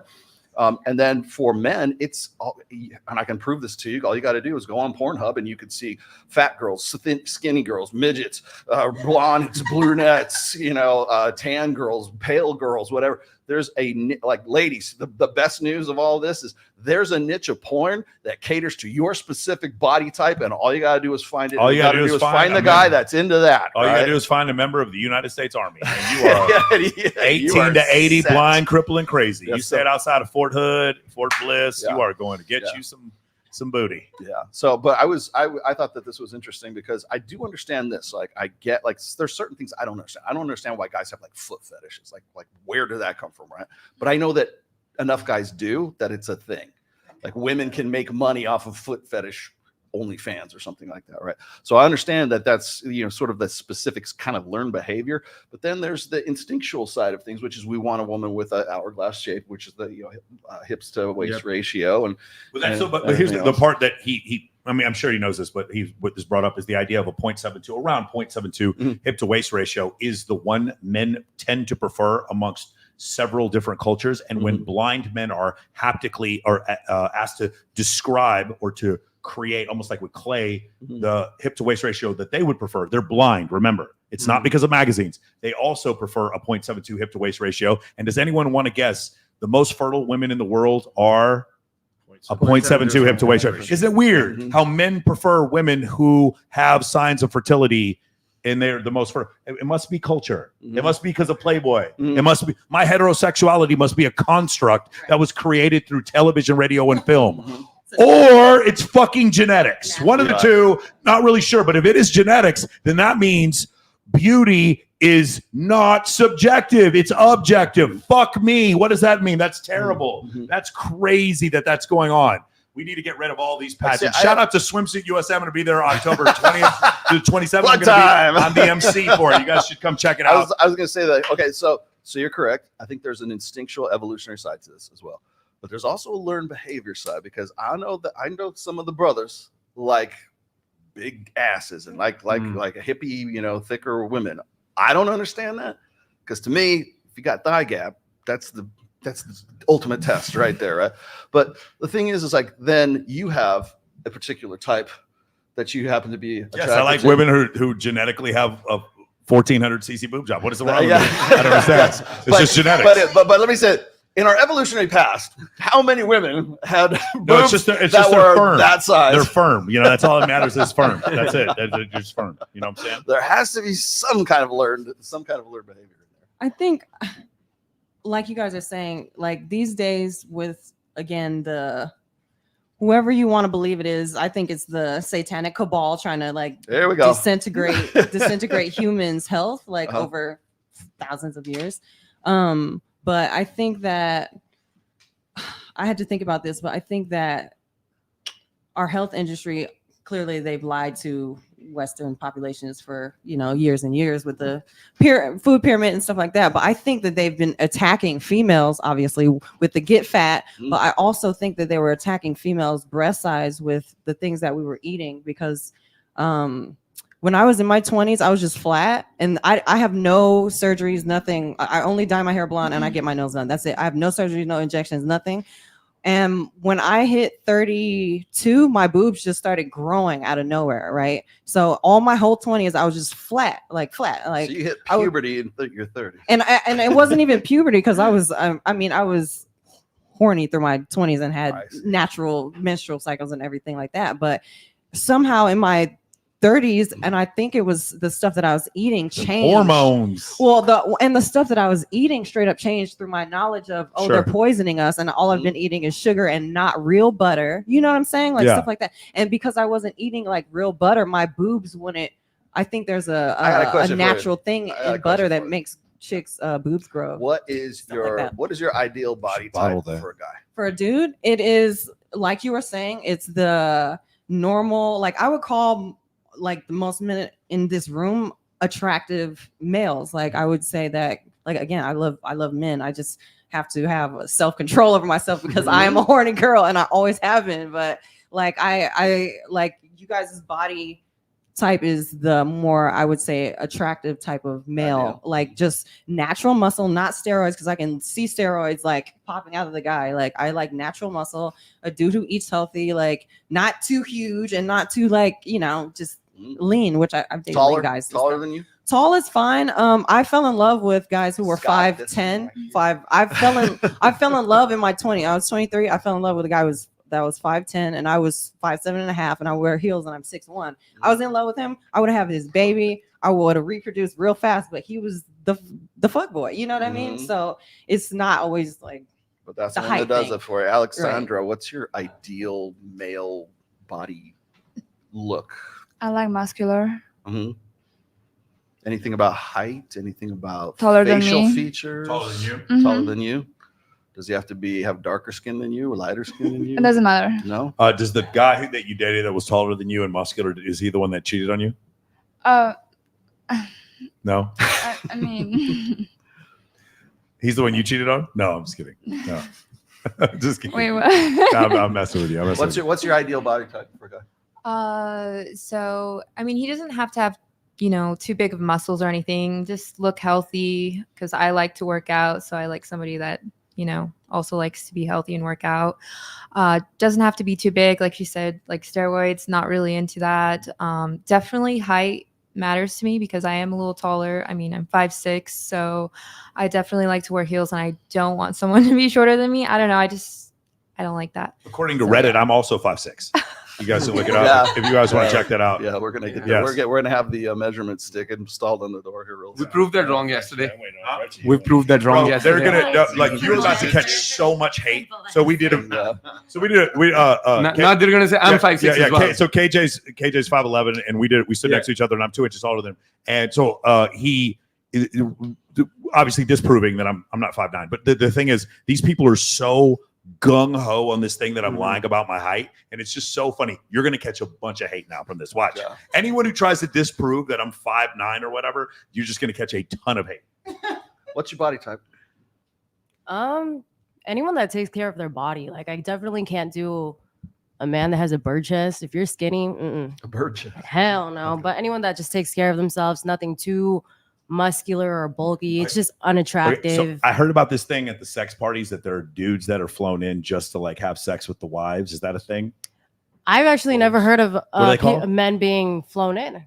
I've never heard of that. What is it called? Well, I was going to say bulls. Bulls. Bulls. Yeah. So you ever had bulls at these parties? Yeah. Oh yeah, bulls. Yeah? I just never heard of them being flown in. Okay, so like, what? How does somebody get picked to be a bull? You got to be buff, fit. Yeah. You got to look like you're a Chippendale. Yeah. Like a man that's really gonna wreck your wife. So I can't look like that. So you better do. Okay. So what I'm a little curious about. So the couples come in and the bulls come in. So like, it seems like there's more men than women there. How does that work out? It's usually 50-50. Okay, so where do the extra women come from? Extra friends, just homegirls bringing homegirls. Yeah? Yeah, that's usually how it is with bringing extra women, because it's always going to be male overpowered. So. Yeah, again, $17,000 for men. Mm-hmm. And you always have to bring a woman. Yeah, it's free for women. $17,000, and you have to bring a woman. There you go. Damn. It's like coming to my birthday party. All right. Yeah, it is. I got two super chats here right quick. Let's get this. National Redneck, thanks, brother, man. You are a top 2% woman, but the men you are trying to date are so used to sexual variety that they have become addicted to it. You are not satisfying him. Hope that helps. That was when he was talking also about hate to ruin the show, but I'll go ahead and tell the ladies why men cheat. 3 reasons. You are trying to lock down a top 2% man without being a top 2% woman. 98% of women are in this category. Then he gets on to 2 and 3 right here. All right, thank you very much for that, Rational Redneck. Do you guys have anything to say about that? Do you think that men cheat on you because you're trying to lock down a guy who has too many options? Like the guy who cheated on you, was he so hot shit? Spoiler alert! He had more options. Yes, that's what's happening. That is. No, you don't. Spoiler alert! That actually is what's going on. You think so? If you didn't know, was the guy that cheated on you? Was he like very in demand by other women? I mean, I was 18. And oh, okay. Yeah. So it was a youthful thing. I see. Yeah. I don't think so. Yeah, now you don't. I don't know. Narcissist. Like, I think it's kind of. Yeah, I don't know. That's hard to say. I guess it depends on the scenario, because I don't know. It can go both ways. All right. Well, one thing we do know is that makeup is a lie. A little anxious guy, his hands too nice to start a fight. I don't really worry if he's not in mine. He doesn't go out, stays in all night. Nah, he's not like the rest. We click like a Death Star Lego set. He's quick with it with his tongue, but he takes his time just to make me cool me. Don't be scared now that I'm near. I won't hurt you. Ready? Let's do the beginning. Ready? Watch it again. Everybody. Looks like. A little anxious guy, his hands too nice to start a fight. I don't really worry if he's not in mine. He doesn't go out, stays in all night. Nah, he's not like the rest. We click like a Death Star Lego set. He's quick with it with his tongue, but he takes his time just to make me cool me. Don't be scared now that I'm near. I won't hurt you, baby. What is this? Filter. I quit. Yo, Bye, I'll see you guys yo. Man, that's rough. Hey, put a 1 in the chat if that terrifies you, what you just saw right there. You want to share those XY chromosome, the XX chromosome. You're going to mix with that and you're going to have children. That's amazing. Ladies, what do you guys think? By the way, none of you are anywhere near that. That you guys are all, yeah, this is crazy. What do you guys think about that? Like, that is like the craziest makeover I've ever seen. Anybody, what do you think? That was the same girl at the end, just so we're clear. It was. I don't know what I think. I was just How long does it take you to do your makeup? How long? short. Like I don't really know how to do makeup, so I'm. So I don't know. She's a pretty blonde girl from Poland. Natural. I just went up on her back. Look, I walk out the door. Everything's great. Yes. What kind of makeup? Talking to the mic. Talking to the Or what kind of makeup? Are we doing like full glam, like cute date night out? like There's a tonight. difference. Like how long did it take you to do your makeup? 30 minutes. 30 minutes? Yeah. God damn, you're Hannah? great, man. It took me like Olympic 10 rock minutes. star. I'm pretty quick. I just like to enhance like my natural features. I don't like to do too much. I mean, today I'm wearing a little more than usual, but I don't have anything like on my eyes or anything. Does that video Except for scare eyeliner. you? Yes, it does. Isn't that It does crazy? scare me. I feel like that's more for like special effects or something like that. Like to change your face and alter it with makeup is a little scary because I can't do that with my makeup. So I don't know. What do you think, Stacey? That was Stacey, gnarly, how long bro. did it take you to By do the your way, makeup? Stacey's actually a white woman. She just did a bunch of makeup. Put on a bunch of makeup before she got here. Took a bunch of for Elanatan. anybody wondering, because I do this get this from white people, particularly a lot. I'm Black and Native American, and I have like 20% French on my mom's great grandma's side. My mom's great grandma was half French, but for some reason, when I went blonde when I was 22, the white girl features just came out, and white people were like, "Where'd you get your tan?" I'm like, "What the fuck?" What? I never knew that until I went blonde. But yeah, that's pretty scary and that's pretty gnarly, bro. She doesn't have any teeth. That just shows how much has, women like, could dentures. change their look Yes. from like anything. It's and I slapped Gentlemen, on, let that be a lesson to you. When you go out in the clubs, I you never slapped know on- what you're gonna get. I slapped on my makeup in 15 minutes before I came because I was in a rush, and then I was doing it for like 10 more minutes in here before the show. So I also suck at makeup, so I kind of suck at it. So I can't do that whole cake thing, and then I just can't. Frenchie, how long did it take you to do your makeup? It takes me an hour to do my makeup, but I think that video pretty scary because when you want to do makeup like that, you just want to enhance your features rather than change your entire race or just your face shape. Like you just look like a whole other type planet of you're person, from. you know?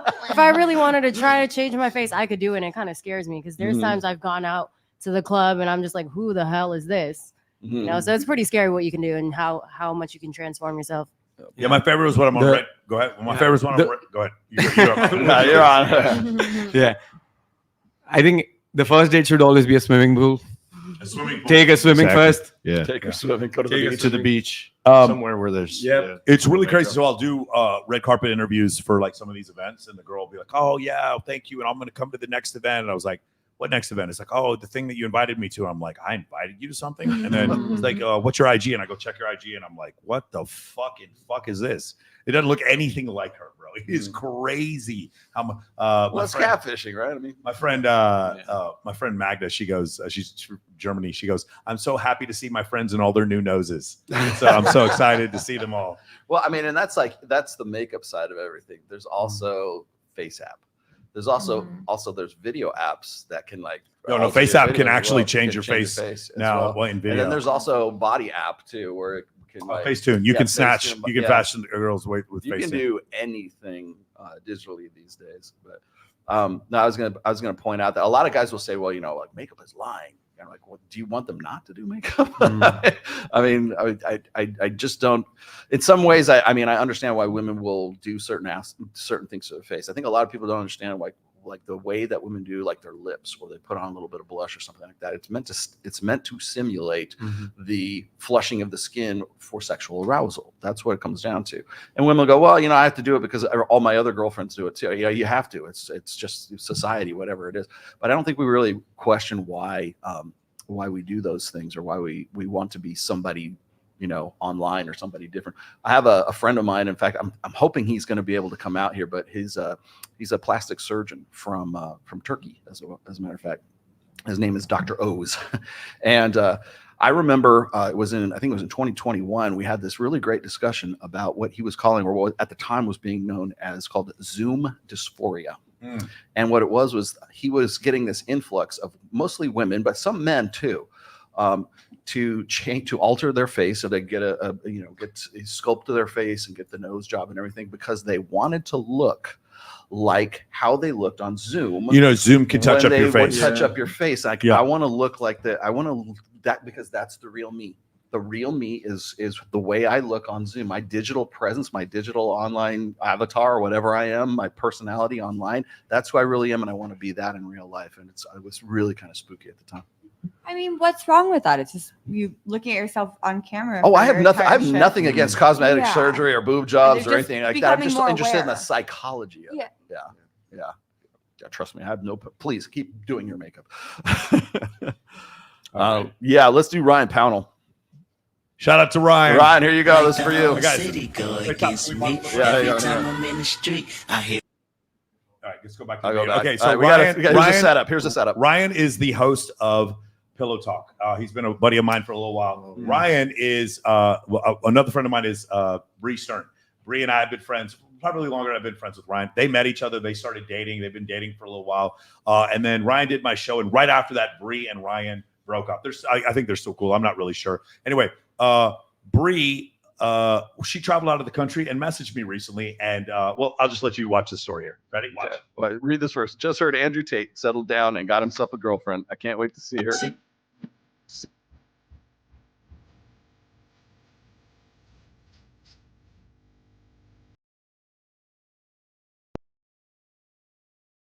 That's her. Yeah, Bree messaged me. She's like, "I'm with Andrew Tate right now." The thing was so funny, and I was like, I didn't know how to address it. And Ryan did the funniest shit I've ever seen. He was like, "I'm gonna make fucking content out of this," but like, that's pretty fucking cool. Having your That's a good way to handle it. Good way to I think handle it's a good way to frame it really for sure. By the way, his birthday party was outrageous. You saw those people having sex next to us. Yes. Yeah, he got in the news because he started singing in sync on stage, like on the second floor balcony, and these two people just started fucking right next to him. It was nothing. Like it was nothing, Yeah. and he's just like high-fiving the guy while he's like getting a blowjob from this girl, and he's like, "You're on my fire." He's like singing his shit. He's just looking over here, going at it. Pretty funny. Anyway, shout out to Ryan. There was Let's do this one. go on a date with me. Sorry, I was going to say, the Rational Male book. One of the hard pills in there is she's not yours. It's just your turn. Sure. The caveat to that is you don't get to pick who's next in line. Yeah. Who comes up after you? Well, all right. Let me get to this. Don't let the hose bother you. This is the most brutal thing an introvert can do, but to get better at any skill, this is what we're gonna have to do. Would you guys go on a date with me? No. No? No, sorry. This is one of the hardest things I've ever done before, guys. This is so embarrassing and cringe, especially when I try to lighten the mood and I stutter.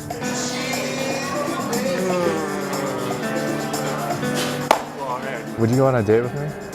Would I want to date you? Yeah. I have a boyfriend. You have a boyfriend? But that's... you're handsome. Thank you, I appreciate it. Hi. Would you go on a date with me?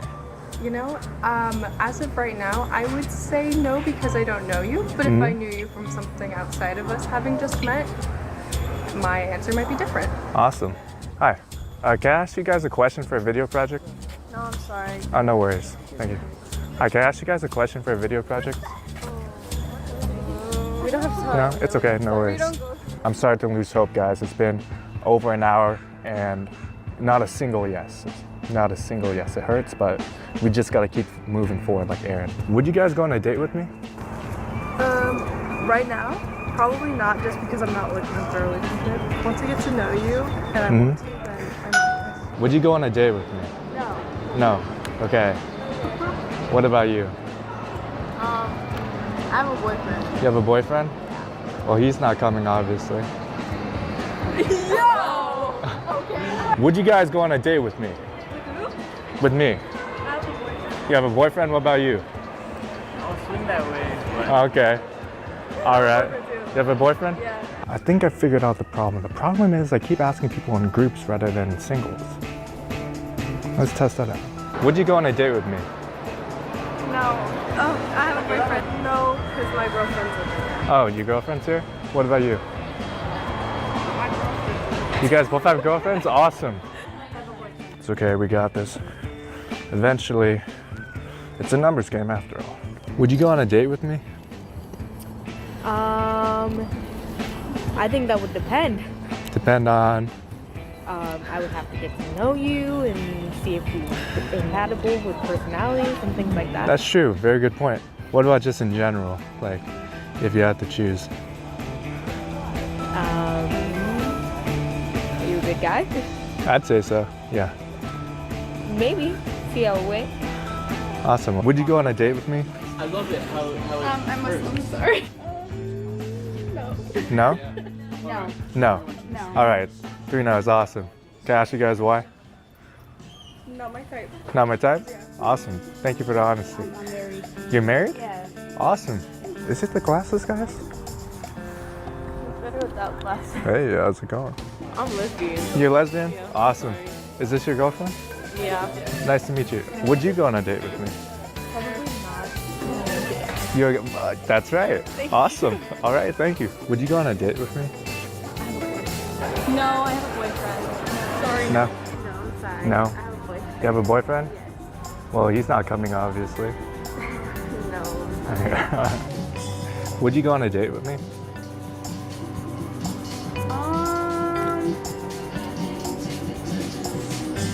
Sorry, I can't. You can't? You're working? Guys, it's definitely the glasses, right, guys? This is definitely the glasses, right? I actually. That's a hella long video. Okay, so before Yeah. we go on and have the dating expert here talk about this, ladies, what did you think about this whole situation? Was he wrong or was he doing something wrong? What do you think? He was doing something wrong. What was he for doing sure. wrong? Well, there's no like conversation, there's no small talk, there's no getting to know each other. He's just asking a simple question, and the women are gonna go based on his appearance. Is there a possibility of a man being good looking enough to where he does go up and says, "Would you go on a date with me?" and they say yes? Yes. So looks can matter, but they don't always matter, is what you're saying. Right here in this room right now. Shocking. Shocking. MOAmentoring.com. MOAmentoring.com. Go ahead, Queen Gypsy. What do you think? Yeah, it's just the context. Even if the man that was attractive came up to me just cold assing out a date, I would be real suspicious of him. Okay, got it. What do you think? If it was me, no matter what he would do, I would just still say no. What would any guy have to do to get you to say yes then? I would have to be attracted Mm-hmm. to them first, and So he then couldn't I just he had- couldn't say anything. He couldn't like sweet talk you any, or he couldn't like No. there's no like way he could add value beyond your initial attraction? Nothing. Arousal. Stacey. I love her because she's like dead ass honest. Yeah, she's my favorite, man. Yes, this is this is awesome. Eastern So for you, attraction is based on looks, European. basically. Yes. Is it just the way he looks? Brutal. Not only, That's no, good. Okay. It's not necessarily. It's just So what is attraction for you? Confidence.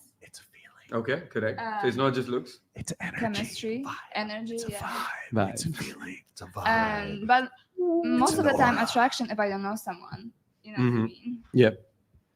Unless I get to know someone and then like that person make me feel still like attracted to them, then yeah. Got it. Stacey, was he wrong or did he do something wrong? Yeah, I think it's a combination. He's doing something wrong, and yeah, it's probably mostly his appearance, because he can do stuff to be more attractive. Yep. He totally could. Like I can see potential in it. Again, like I love men, so I've been out on dates with nice guys because they're just nice, and I would be that woman to try and like help them to maybe add potential to their look, because I believe I think in you'd men. be a great wing woman. I would, yeah. I think you'd be a great wing So- woman. I Stacey. want you to believe win, that. King. I do. I want believe him to win. He's so Oh. sweet. Please- What a sweet thing. Please fuck my guy friend, please. I think you'd be an incredible wing woman. I think you'd be wing captain. Go ahead. What do you think, Frenchie? I think it was what he was doing. Confidence will really show in your appearance. If you go up to a woman and you're just like, hey, you want to go out on a date? Hell no, you can't. You're not even confident in yourself. So what's going to go past that? If you have a lot of confidence in yourself, even if, say, you're just kind of shitty or bummy, there's days we are going to look shitty and bummy. I've seen the most ugly men pull badass bitches, and it's like, how? And it's all in their confidence, how you approach a woman too. Because if you're just weak, first impression, you're not going to make that cut. So how are you going to get past that? It's all about how you approach a person, your confidence within yourself. So it's an opener. KJ, what do you think? What could he have done different? He could have done it before you do. Yeah. Let me, because the chat just mentioned this is a good point. Remember, he does have a camera team with him too at the same time. So just putting the chicks on the spot. I think he's got the glasses. Well, he takes the glasses off. Yeah. Okay. No, Yeah. no, but when he takes the glasses off, no. I also think half those responses were fake. I think by the end, if people started saying yes to him, then it would actually make the video worse. Yeah. I think he would actually had a little bit of sense of humor in there. Hey, what And do that you goes think? on for a long time, and they all shoot him down. But go ahead. Sorry. Yeah. I feel number one, he needs to get his looks dialed up. Like whatever he can do, maybe hit the gym, get his fashion going, get a better hairstyle, some accessories like rollers sitting out here, just get that going. So, and why that's and why that's important is so that he can just stop telling himself that it's because of my looks, it's because of this. People will just sit at home and just bitch about that they don't look good, and that's why they don't get girls. It's better for them to do something and then realize that now I can't do anything else, and now let's work on game. So then he, as she just said, that he needs to have been more confident. He needs to talk to her. And third thing, I think it was a bit too early when he just asked them, would you go on a date with me? Had he had a conversation before, even a 10-minute conversation, it would have been better. Like, for example, a random person comes up to you and he says, buy this car. You don't know what the car is. You don't know what the fuck is going on. It's just like, buy the car. Mostly you would say no. But then with the right person, if I'm in the market to buy a car and I'm looking at a car and I know what the features are, I know the brand it is, I know everything, I might just buy the car. So if he would have had more game, better fashion, I'm pretty sure if he saw like 100 girls out there, he would get at least like 15 dates, if not more. So you think his clothes factor would have been better if he just like upped his game better? 100%. If he would spend 10 minutes talking to a girl before, get his fashion going, learn how game works, learn how to talk to a girl, learn a bit of push-pull, flirting, teasing, banter, make her laugh, it would be better. And as she said, attractiveness is not just looks. It's also about talking to the person and the vibe, the chemistry that she's getting with him. Right now, he spent zero time into building that vibe or chemistry. It's just like, hi, would you go out with me? Would you go out with me? Would you go out with me? Just spamming. Yeah, I mean, anybody would go out there. And of course, if he was a great, good-looking guy, he would still have had better results, but not as much as if, a great-looking guy would have had game. He would have just got Alexandra. That's it. That's he would have got right off. The one in the rainbow. My princess. What do you have to say? He should have been busy shopping in the mall, picking out a better outfit and something that flattered him rather than talking to those women. And working out. Yeah. Okay. Yep. That is Cool. James, what do you think? Tristan or Jordan need to get a hold of him and get him to join MOA. Get him to join MOA. Yeah, I love come to how like, immersion. every time I go out with James, Yeah. he dresses better than all of us. Man. Yeah. He just puts us all to shame. Are you kidding? This guy was wearing a 3-piece suit in the heat in Miami at the white party. All right. So here's the thing. Obviously, what you guys are saying correct. There's also ways he could have asked differently. He could be like, "Oh, cool, man. What are you into?" Like my favorite is there's an event coming on. We're going to all go wakeboarding. There's an animal rescue charity we're going to go to. We're going to go. Hey, listen, I just want to let you know we're going to go volunteer at the soup kitchen. There's like 40 of us that are going. Do you want to come with us? Volunteer at the soup kitchen. I met we used to do that. We used to up in North Vegas. We'd volunteer at this church every Tuesday, and I would invite groups of girls, and then dudes would just follow, and guys ended up meeting their girlfriends from doing that. Now think about that. It's the same thing, but the offer is better. You guys remember the $100 million offer by Alex Hormozi? The offer is now better. So that's one thing. Number two, if he had approached these girls and had a girl with him, do you think the thing would have been better? Yeah, it would have been definitely would have been better with some of them. Now, of course, with the style and the looks, it's not how expensive the clothes are. I always try to prove a point. I wear a black T-shirt because that's what Hank Moody wore in Californication, and the reason why is because it's form fitted. It's something that can make you look better, just like suit jackets. What do suit jackets do? They make your shoulders look broader and they can make your waist look smaller. That's the point of a suit jacket. That's what it does. So there's other ways that he could have changed the way that he was doing that. Also, there's another thing that I want to cover, which is the stereotypic tropes, right? The Asian guy with the Asian guy haircut and the Asian guy glasses with no upper body muscle. Why be that? Why not crush that trope and be the other things? Do you understand what I'm saying? Why not be the Asian guy with the ball fade and then the fucking lines in your hair with fucking huge muscles who has a deep butt? Why not crush the trope? Do you understand? Bruce fucking Lee, That's man. the other thing. That's the other thing. And then finally, the easiest one, like I said before, is like having a social circle and having these girls are saying, "Get to know me." Well, that's the whole thing, right? Get to know. That's what the whole point of this is. You want to know something else? If this guy had a panel show or a podcast and the girls recognized him, they would have said yes. That's true 100%. because it would give them some sort of context. So the thing is, and by the way, learning this from Alex Dateside, the unfamiliar and familiar environment. In an unfamiliar environment, Chad Thundercock and Brock the bartender, they win. In the unfamiliar environment, the better looking guy wins. In the familiar environment, the guy who's a little bit more intellectual, more competent, funnier, has better connections, and is more charismatic, he gets to bring his scores up, and the guy who has pre-selection, because he's now in a familiar environment. So the trick is, what this guy could have learned was to take a girl from an unfamiliar environment, walking up to and doing cold approach, to a familiar environment, like a sex party over here with Frenchie, to go to a familiar environment. And what is that called? Taking a girl from an unfamiliar environment to a familiar environment is called social circle. You go up several points of attractiveness because of social circle. That's why it's so incredibly dominant. Cool. Yeah, and for all the fools in the chat right now saying, "Yeah, just clown Max." Well, yeah. At some point, you're going to have to fucking play the game. Sorry to say that, but if you want to be successful at anything, you've got to learn how to play the game, and you got to play the game well. You can't sit around and expect the game to fucking change for your skill set. That's what the WNBA was for, right? I mean, let's go and let's lower the basket so all the girls can play, underneath above the rim, right? That you're fundamentally changing the nature of the game. The game is not going to fucking change for you. You have to change for it and be a better player of the game. Don't wish it were easier. Wish you were fucking better. Simple as that. All right. I love it. I love it when guys like, "Oh man, I have to be someone I'm not." Yeah, right now you do. Yes, because obviously what you're doing right now isn't getting you the results that you fucking want. Right. Yeah. Clearly. I mean, and we got up to almost 40 on there. There's a lot more after that. So what would you rather do? Clown Max or have it be shot down by 100 girls publicly and you go put it up there and think it's like a fucking flex on people? The other side of the same coin is the numbers game. Guys, it's so inefficient to do that.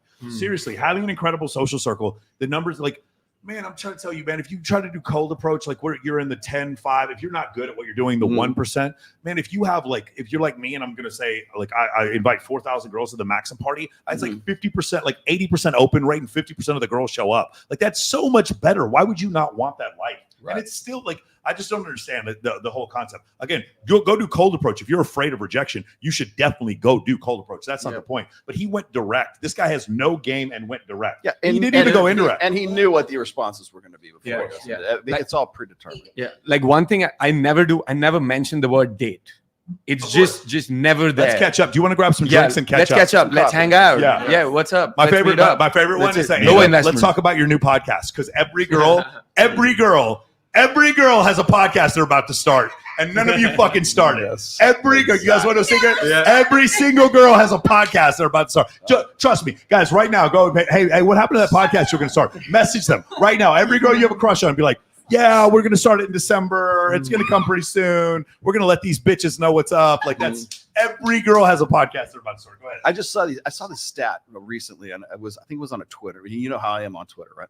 And so they were trying to clown on this one guy who was this pickup artist holdout guy, and they said that he had made something like 2,000 approaches or something. This is his number, saying he approached 2,000 times, and of the 2,000, I think he got like a positive response 139 times, and out of the 139 times, I think he got laid probably like 26 times out of all that. I'm like, that's still better than what most people. I was going to say, and people were saying, "Oh man, that's under a 2% success rate." That's great, and it's still more than the average guy gets in a fucking lifetime. I'll bet you that guy has game though. Like, I'll bet you he still had game, because if you approach 2,000 women, your body language is going to change. You're just going to get. In fact, I guarantee you, this Asian dude, after a while, he started like enjoying the rejections, because like, oh, this is better content. This is better content. He probably started sounding more secure here. Hold on, one question here. Question: Hey, Mike Sartain, you said women don't care about playing hard to get, but that's Casey Xander's whole game. How does that work?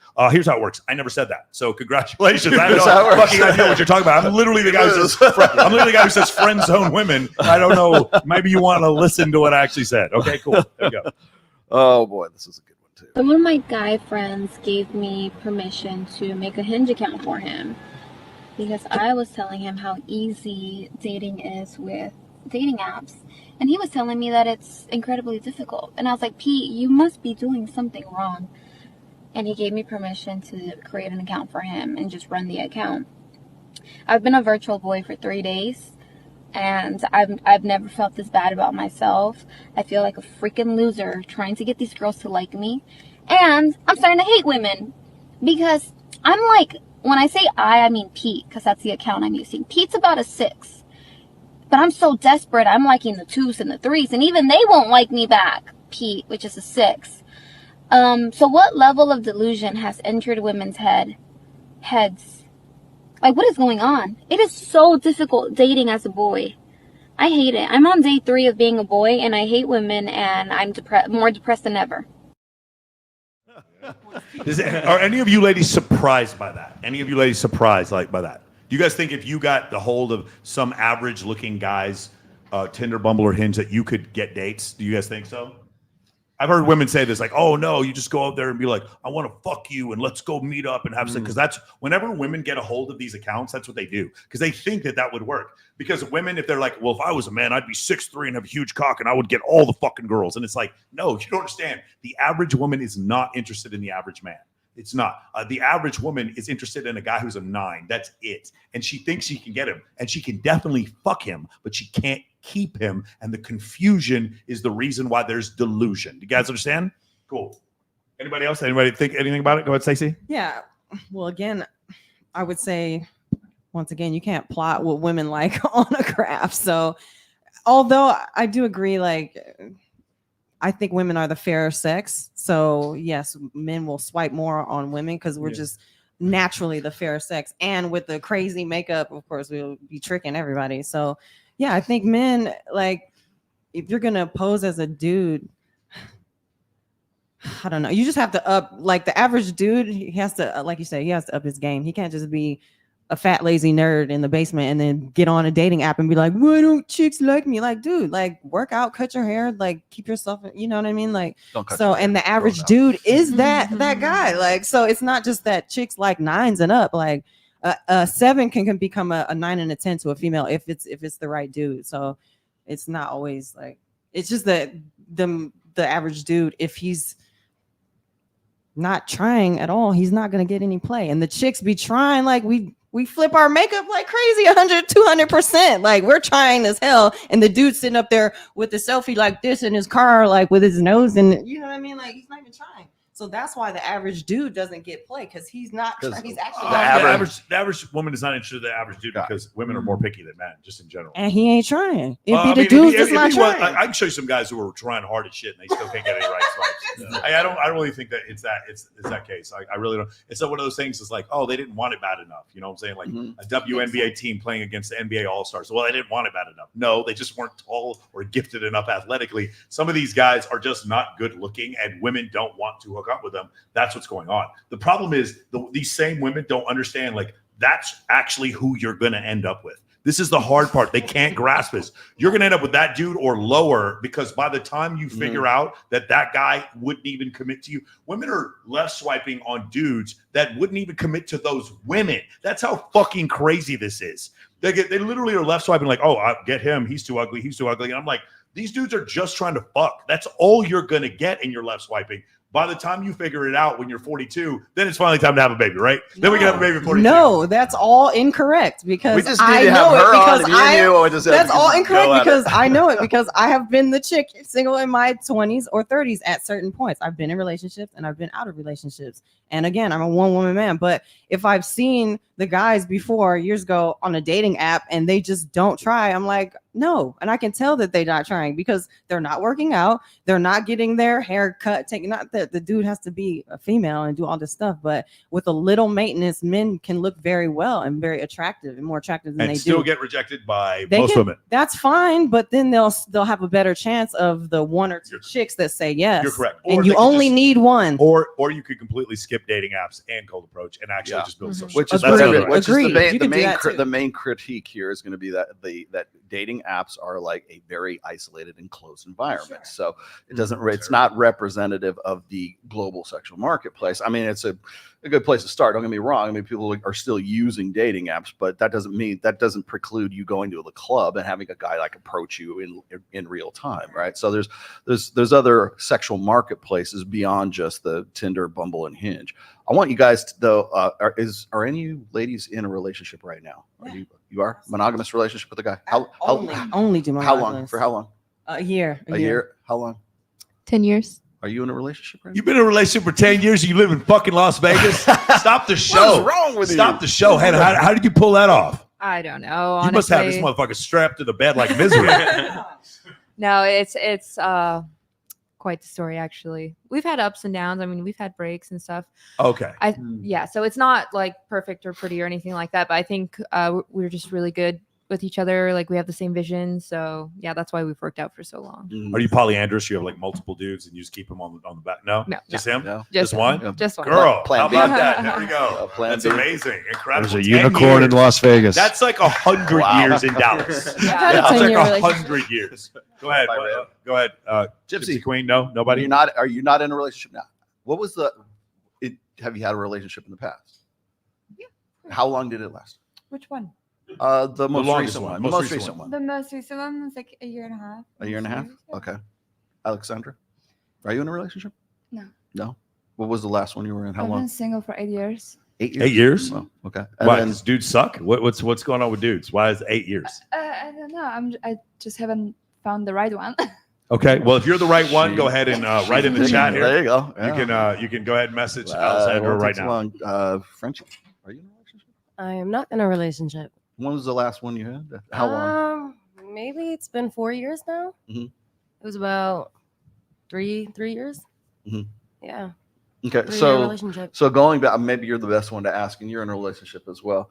Would you say that the guy that you're with has a higher sexual market value than you, or a lower sexual market value than you, or parity, or equal? I would assume equal. You presume equal. Yeah, I would presume equal. Okay, so you think you're both about the same level of hotness, like other guys would want to be him, and other women want to fuck him. Again, I think I might, but I think he thinks that I'm like, he calls me goddess, right? So he thinks in his head that I'm whatever, a goddess, and I think that he was attractive when I first saw him, but when I met him, his attraction shot up because of who he is and his ethics and moral and all that other stuff. So his personality kind of put him in that. So Absolutely. would you say that you have similar interests? Are you like on the same like commonalities, like your compatibility? 100%. I like guns, and he when you shoots guns. when you first met him, would you have said the same thing? What do you mean? Wait, because you said that like when you until when you got into a relationship, now you think that you're like maybe more at parity. Did you think he was above you before or below you before? I didn't really think of it like that. I just thought he was like kind of cute. I'm building up to something. I just you meant do I think he was more attractive? Like when you than me? first met him and like you didn't really have a relationship, just dating and everything. Yeah. Did you think would you have put him as a higher sexual market value than you or a lower sexual market value? Well, only because I never thought of it like that. I just never thought of it like that. So I wouldn't. I don't know. I have to think about it. Were you thinking, damn, I got to lock this guy down because some other bitch is going to come and get him? Not really. That wasn't it either. I feel like it was sincerely a mutual liking and a mutual. So We like the same. So you thought it was parody. Okay. Yeah, and it's like, oh my god, like I'm so. What about you for your relationship? Definitely me. You're higher sexual market value. Okay. For him, it's more his personality. As far as attractiveness, it's his personality that attracts people. For me, it's my beauty. I mean, I probably wouldn't even have to do much talking with a man for him to want to get with me. Get the fuck out of here, girl. No way. You're telling me dudes just want to fuck because you're pretty? Stop it, girl. No, not all dudes. But no, like No, if I'm I'm like telling you, it's comparing almost all myself dudes. to my boyfriend, if I'm comparing myself to my boyfriend. So the thing is, we wouldn't do it that way. What we do is we take a million people, and we'd stratify them, men and women. The average woman's obviously going to get way more right swipes than the average man. We know that. Mhm. But like, where would he fit on a like 1 to 10 scale? Most women push guys far to the left. And so do you think he'd be in the same spot as you are, or he'd be lower than you? No, probably on a scale of 1 to 10, probably a 2. He's a 2? Well, like as far as like if you're talking about on a dating app, Yeah. I mean, you.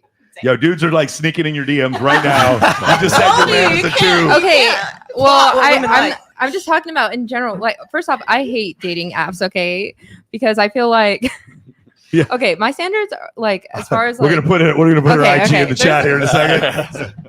I'm not saying like he's a 2. I'm not saying he's a 2. I'm just saying from a dating app perspective, and that's only because like me, if I was single, like I would have really high standards, and I would probably, if I was on a dating app, which I don't like dating apps, but if I was on one, I would go based off of appearance first. Yeah.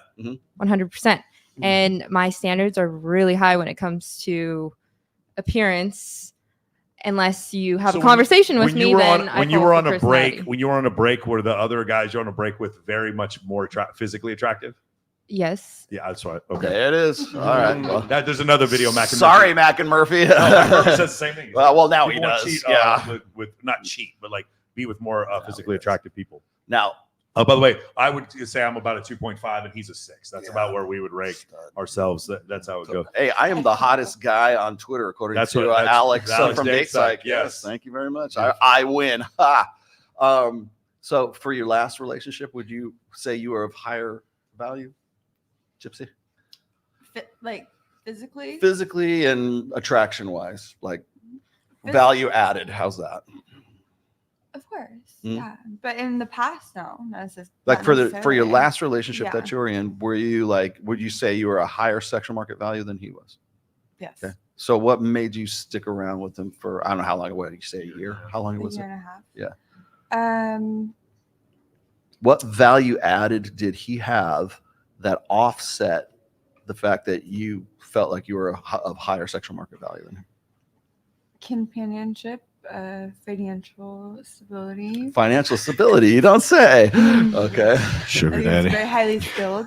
They never go, he was tall and he fucked me good. They never say that. He was ambitious and financial. He's so intelligent. No, he's good with his mom. He was a really good poker player. There we go. Yeah, That gets the panties wet. Nice. The poker player. Nice. That's the one who does it. Suave motherfucker. Alexandra, with the guy that you were with the last, 8 years ago, I guess, maybe if you reach back in your memory, and the guy that you were with, would you say you were of a higher sexual market value than that guy? Like, were you better? If you're an 8, was he a 9 or was he a 6? What would you have called that? No. Clearly, you're not with him anymore. So Yeah, but I don't know. It was different. I was younger, so. Did he do anything that would have offset like some sort of like beauty standard for you? Like, was he better looking? Was he a good looking guy? No. No. Not really. Not really. Which is probably why you're not with. How long did it last? 2 years. 2 years? Oh, okay. So you didn't think he was all that good looking, but was there something that offset his lack of looks that you like made you stay for 2 years? I don't know why I stayed for 2 years. It's all a blur. Yeah. Okay. Yo, the black pillars have entered the chat. Have entered the chat. You can see who ended the relationship. Yeah, I was gonna say, obviously. The black pillars are Yes. here. Exactly. Yes. The black pillars say game doesn't even exist. It's not Yes. even a thing. Got it. Okay, beautiful. Frenchie. That question's a little tough to answer for me specifically. I want to say at first, when we first started dating, he was definitely above me looks wise. But throughout the relationship, I realized mentally I became a better person, and that made me more attractive. And then I started to see just more things within his personality that was just like, you know what? Your personality is kind of shit. I don't care what you look like. And I realized a lot of people didn't like this guy because he was such a fucking asshole. So it was just growing as a person that I realized it made me more attractive physically, mentally, emotionally, maturely, everything. And I just, throughout those years, I just surpassed him. And I didn't really realize that because he was somebody that always brought me down. When you're bringing a woman down physically, we're just not going to feel good about ourselves. So yeah, at first it started, I felt like I was just below him. And throughout those years, like, I'm like, yeah, you know what? You're way below me. So And that yeah. was that what like sort of put you at odds, and so you broke up. Yeah, absolutely. So that was the catalyst for you guys breaking up. reproduce with him? No. Oh, good. Yeah, hell no. Hell no. I wonder why that is. Because she's waiting till she's 50. That's why. Yes. Again, don't switch my words like they do Donald Trump's. Because I never, no one would ever suggest to a woman, wait till you're 55. No, women can have the option. They can still potentially get pregnant when they're 55. And it's not that they're waiting by choice. It's usually because men are pieces of shit. That's it. That's what it is. That part I will. Gotta wait till 55. I believe that women think that is definitely the perception. Yeah, I'm telling from my All own right, experience. before I and play this, women's before I get experience. to this next video, though, I want to ask you guys this one thing. So we've already gone through like the offsetting of like you were more valuable and everything. What is the one thing, one feature that you would say is the number one thing that you gotta have in a relationship with a guy? One thing. Personality. Ethics and morality. Ethics and morality. What's the one thing? Same thing. Same thing. Mhm. What's the one thing you're looking for in a guy? Guy has to have, or else you'll never have a relationship with him.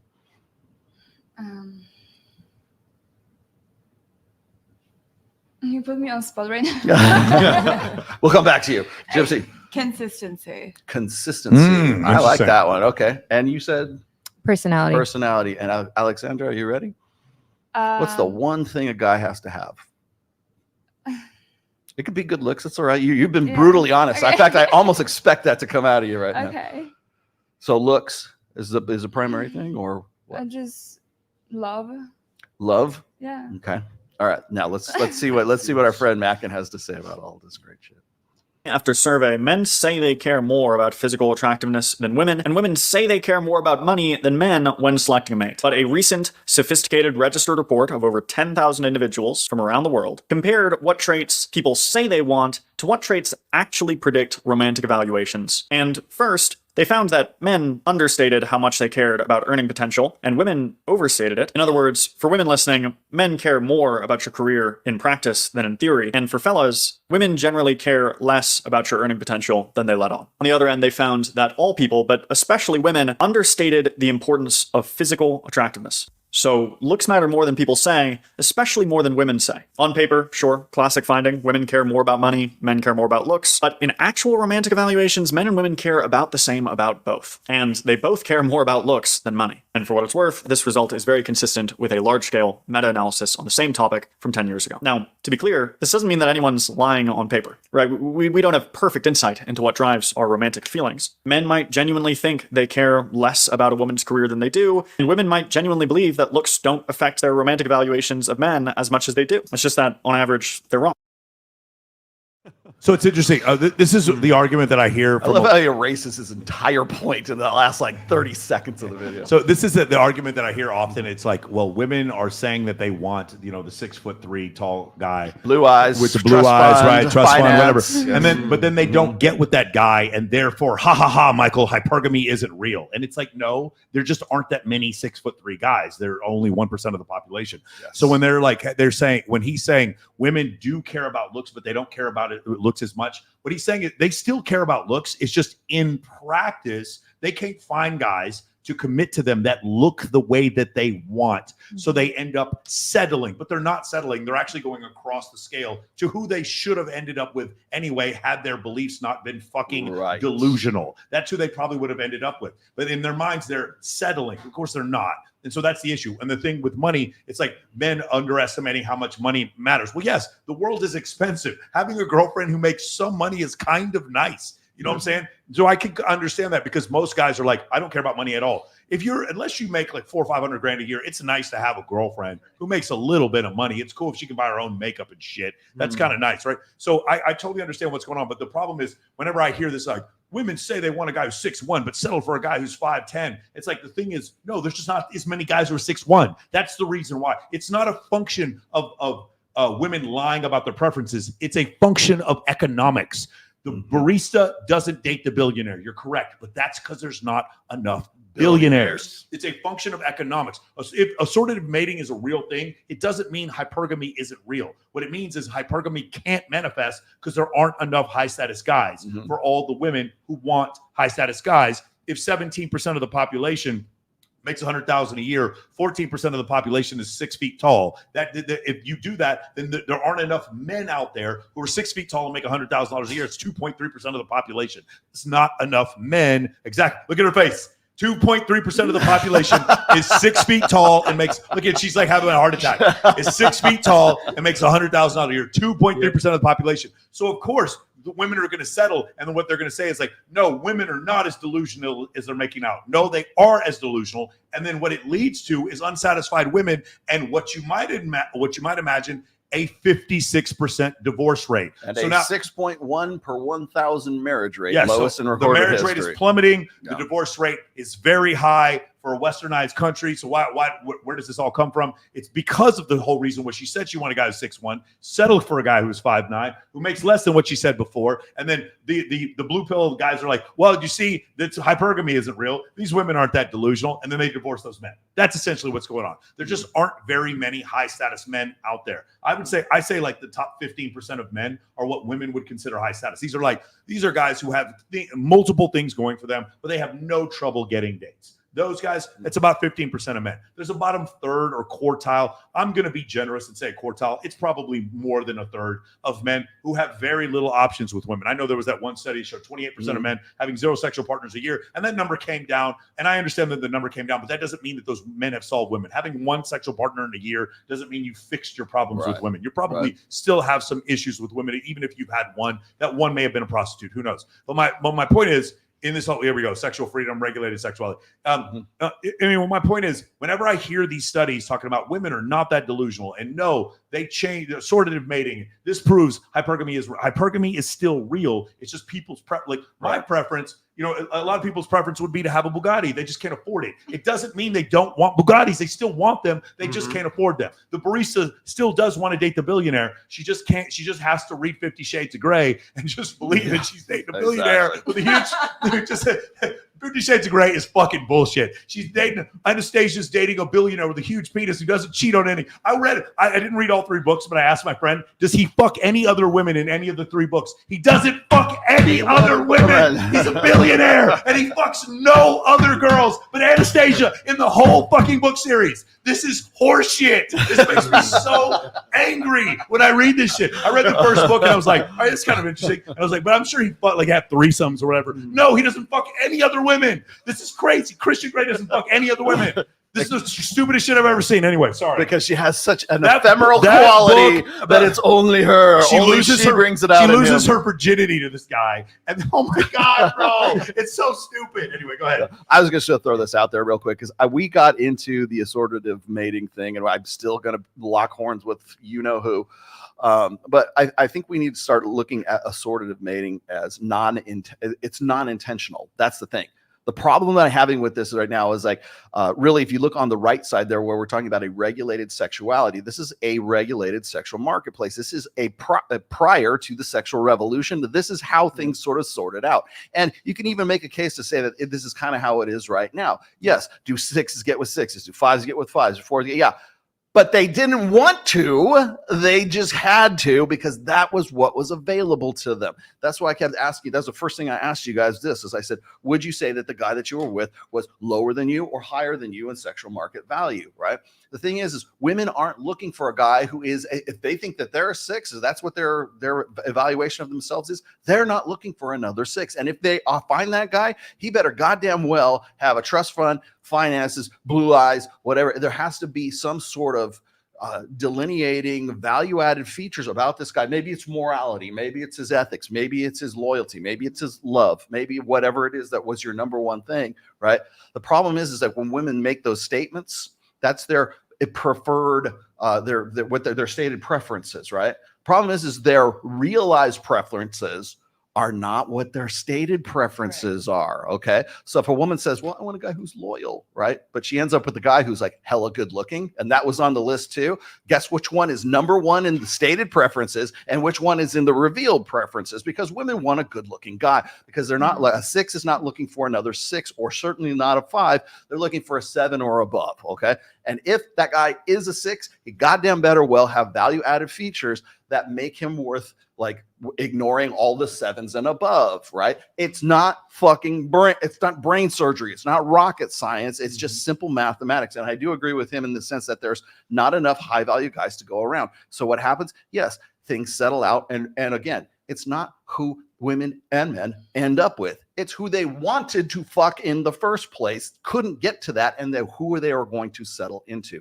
The problem I have with guys like Mac and Murphy and Alex from Dateside is they think that it's intentional. They think that I'm a 6. I know I'm a 6, and it will be responsible enough for me to go and just get with a good Christian white guy who looks just like me, has all of the same ethics, has all of the stated preferences that I have. I'm going to go out there. I'm going to find him, and it's going to be no problem. And this is just how things are and how it's working out. No, it's not. That's why we have a low marriage rate and we have a high divorce rate right now because this shit hasn't been happening since the sexual revolution, since we deregulated the sexual marketplace. Imagine that. Let's talk about a place that isn't deregulated. We were talking about this, KJ, yesterday. Yep. You live in a country that has about the highest level of arranged marriages, I think, probably in the entire world. Yep. And I feel it's helpful in a sense as well because not all men are going to go out and get game and they're not going to be the top 1%. But then for society, you cannot have a lot of men be single or like the divorce rate going really high. The divorce rate currently in India is 1%. But then there's a lot of the, I'm going to take half your shit stuff happening. And there's a lot of women literally doing that. So you have a lot of Indians living in the USA and they go back to the country for arranged marriage because they don't have game. They don't understand the culture here in America and they cannot find a mate. So when they go back, they find all of these girls and maybe they're using matrimonial websites or maybe someone's introducing them to them. But those are the ones that are targeted the most. Women get married to them and then take half their shit. And it goes so bad that they put cases on them. They email their company in the USA and the guys are stuck back in India. So in a sense, like I feel arranged marriage is good. But then at the same time, men still need to develop that part of themselves so that they can talk to girls. Now, if we compare it to the incels and everybody out here in the US, If only there was arranged marriage happening, those guys would have gotten some mates, maybe the black pill people, or maybe whatever. At the same time, me, someone who coaches dating coaching and who teaches game to people, a 6 can definitely get like a 9 or a 10 if he has game, if he learns social circle, Sure. if he just works on himself. He also probably doesn't have a ton of competition if there's a lot of guys not learning game because of the Yeah, So you mentioned this 100%. before. The reason why the guys are saying, I want to see Bob's and Vagine, the desperate, Yes. the Yes. Indian Yes. man trope on Instagram. The reason why that exists is because a lot of these guys are from rural areas Yep. where they expect you get a wife and you get a wife and you get an arranged marriage. They're going to get one free wife. This coupon for one free wife, and because they expect that they never work on game, and it's They like never show work me on your game. vagina, show me your boobies, please, please, please, like that kind of stuff. Why it happens is because of that. Yeah, it's also the culture and the sex ratio. There aren't as many women as there are men.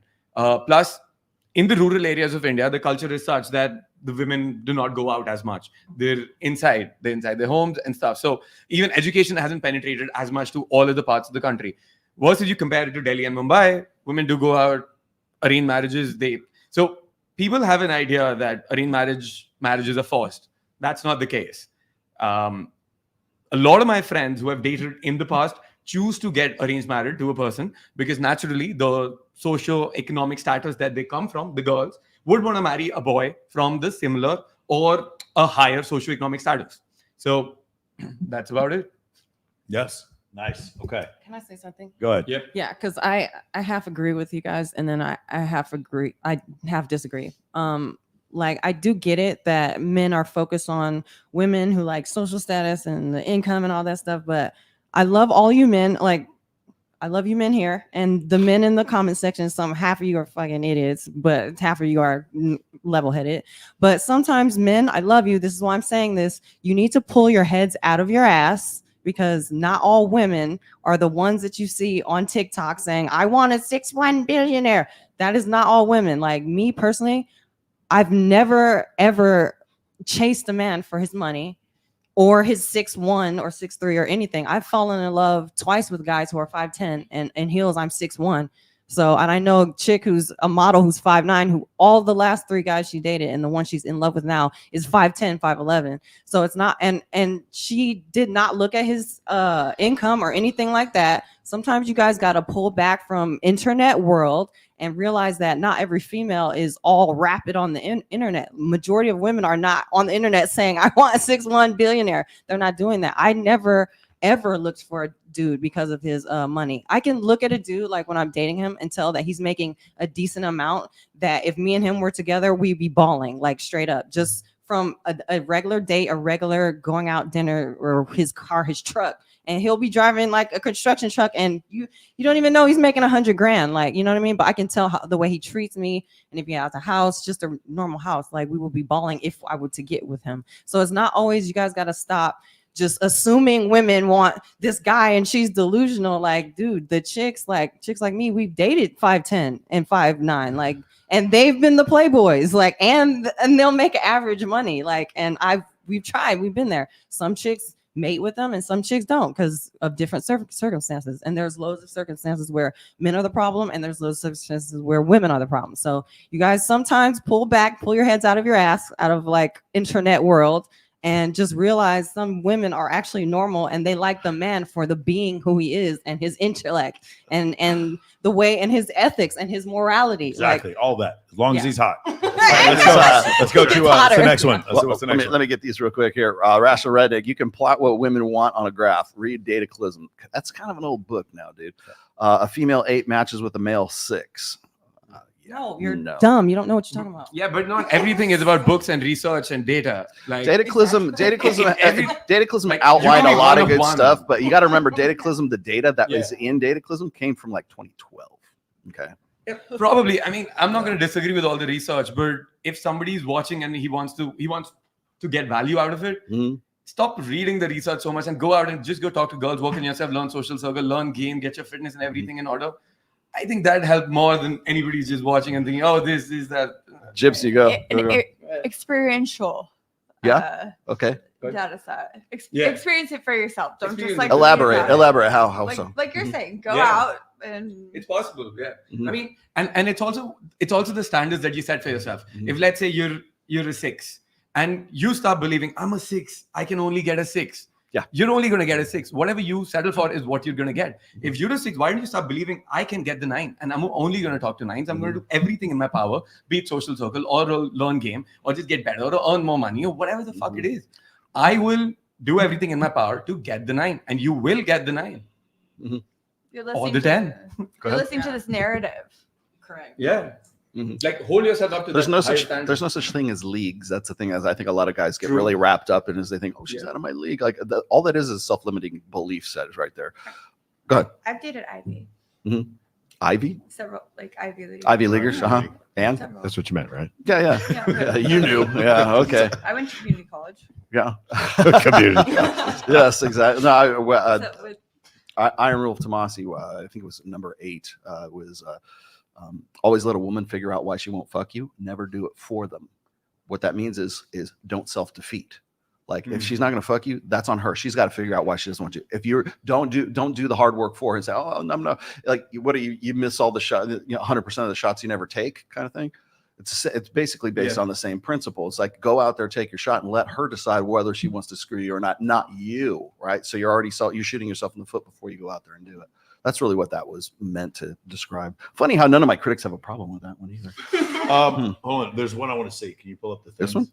Oh, keep going. Finish that. Oh, let me get this one for your $1. Why is it that the average woman will think makeup and filters are putting in effort or trying to get guys and not going to the gym? Everybody on this table go to the gym. Ladies, do you go to the gym? You go to the gym? I gym at home. You gym at home? At home, I You do. go to the gym? You don't go to the gym? No, you're just like She's wake up polished. pretty. She just wakes I up. just wake up and She just, breathes in people HGH, just bro. love She's me, young. yeah. Yeah. I do horseback riding. Horseback riding. Horseback riding. Me too. Some women are skinny just because they're angry. Have you ever Gypsy, met girls you like work that? out. Just so angry all the Do you fucking lift? time. I've been They're yoga- just jealous I've and been angry. yoga They're practice. skinny. It's all the What's that? calories. Sorry, go, Anemic. so what would you say? Yeah. My job is very physically demanding, and I grew up riding horses, and I'm a lifelong yogic practitioner. Oh, Yeah, no, okay. yoga's kind of like the gym for sure. Yoga's hard You as work out? fuck. Oh yeah. Yeah. I'm a power lifter, boxer, Really? jiu-jitsu. What's boot your camp. deadlift right now? My deadlift is 275. Get the Mhm. girl. Respectable. Very I want respectable. to see you Very deadlift, and respectable. then I want to go to the sex party with the bulls. How you doing? This is my friend Bull. I'm All right, scared. here we go. I'm That's the scared best now. green Can flag Let me get for this. me. Is this the one you wanted? No. I want. Oh, you want? Oh, video. Yeah, let me just finish this last one. Thanks, Rational Redneck. I outright don't believe her when she says he guy is a 2. Her guy is a 2. On a dating app, he would probably do as well as the average woman, which makes him in the top 2%. Man, picks or didn't happen. I don't know. She's the one who's telling you he's a 2. Well, first off, if he was on a dating app, he's probably like a 7 or 8 to somebody else. Okay, so yeah, just to elaborate on that. All right. So but that was where you were placing him when you first met him, though. I think that's what I asked, right? When I first met him, Yeah. yeah. That would have been it. Which one do you want to do? Super Ray. Let me see which one. Which one was it? That one. This one? Yeah. Watch this. Oh my God! This You is my really favorite. want to do this? Motherfucker. Get up in between them cheeks. Yeah, scrub that booty hole. That ass fat, man. That's a fat ass. Y'all gotta wash them asses. Them asses be getting so damn big. Look at all that ass.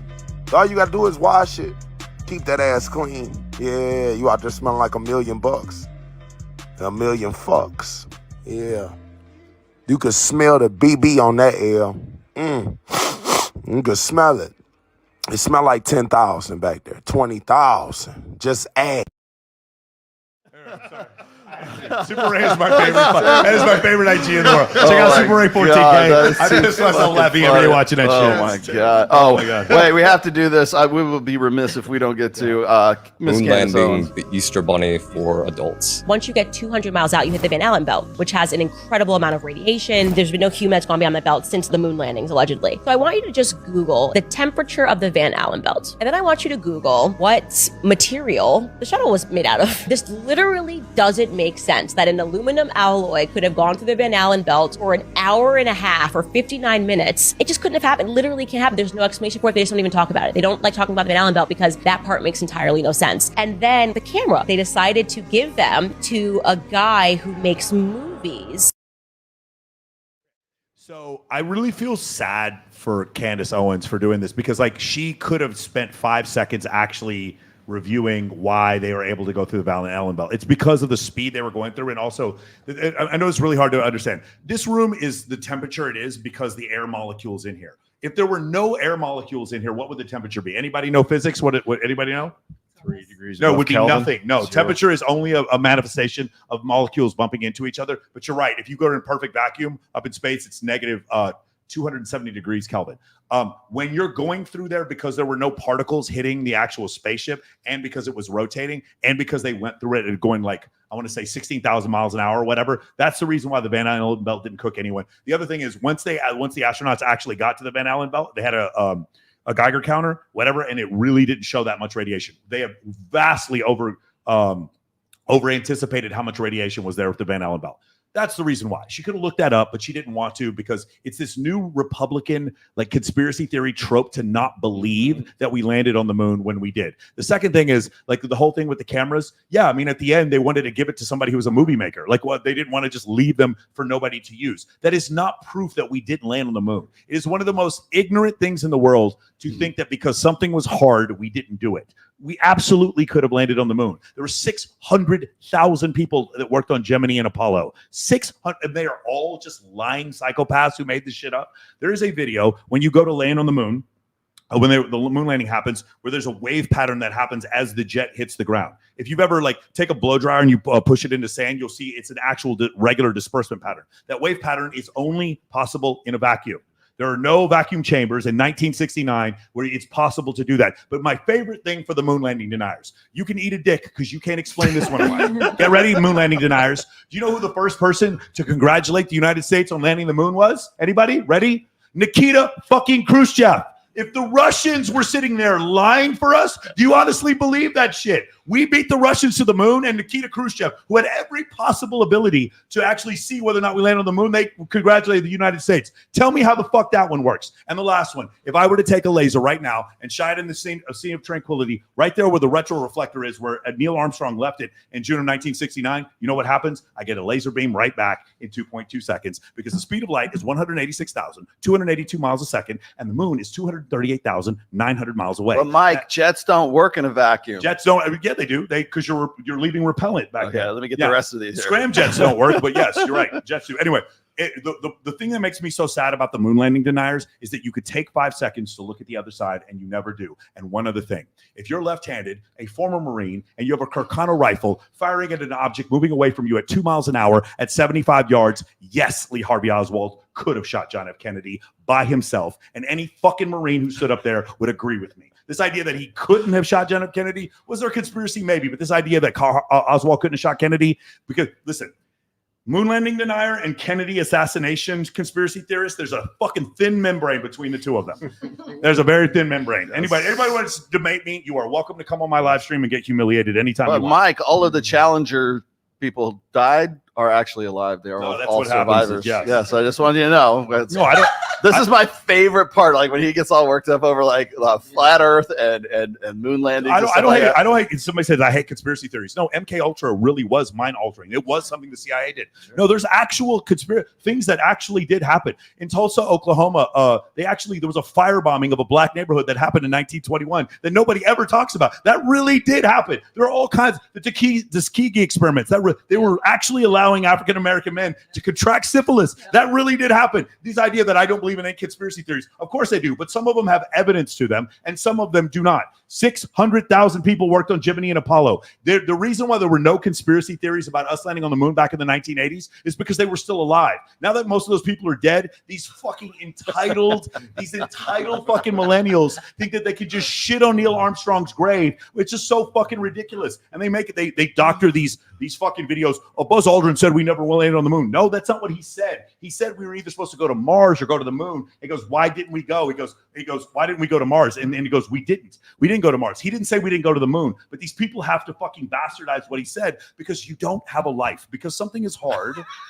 You think it's impossible because your life is hard and other people are succeeding and you're not succeeding. So it must be a fucking conspiracy. See? That must be the problem. See, I love it when you bring it all the way back around and say, you're the fucking problem. You're You the fucking better problem. do better, motherfucker. If you think no human could go through the Ben Allen belt, I can't wait to see how that whole thing, like once Elon Musk in the next 10 years sends someone else to the moon. By the way, the Indian Space Administration literally photographed the fucking, they photographed the Eagle lander and the Sea of Tranquility not even 2 months ago. So they're in on it too. It's so fucking ridiculous. Once we start getting people go back to the moon, I can't wait to see how this fucking thing ages. And she acts like, no, it's all a conspiracy. I don't care if it's $100 grand, $200 grand. I will pay $200,000 someday if it's that affordable to sit in a fucking space capsule with Flat Earth Dave and watch tears come down his face and video this motherfucker while we're orbiting the planet Earth for the first time and he can see that the bitch is round. I cannot wait for that. Because here's the thing. You want to know why space exploration to me is incredible? Because we get to take flat earthers up there. That's what I can't wait for. That's what I can't wait for.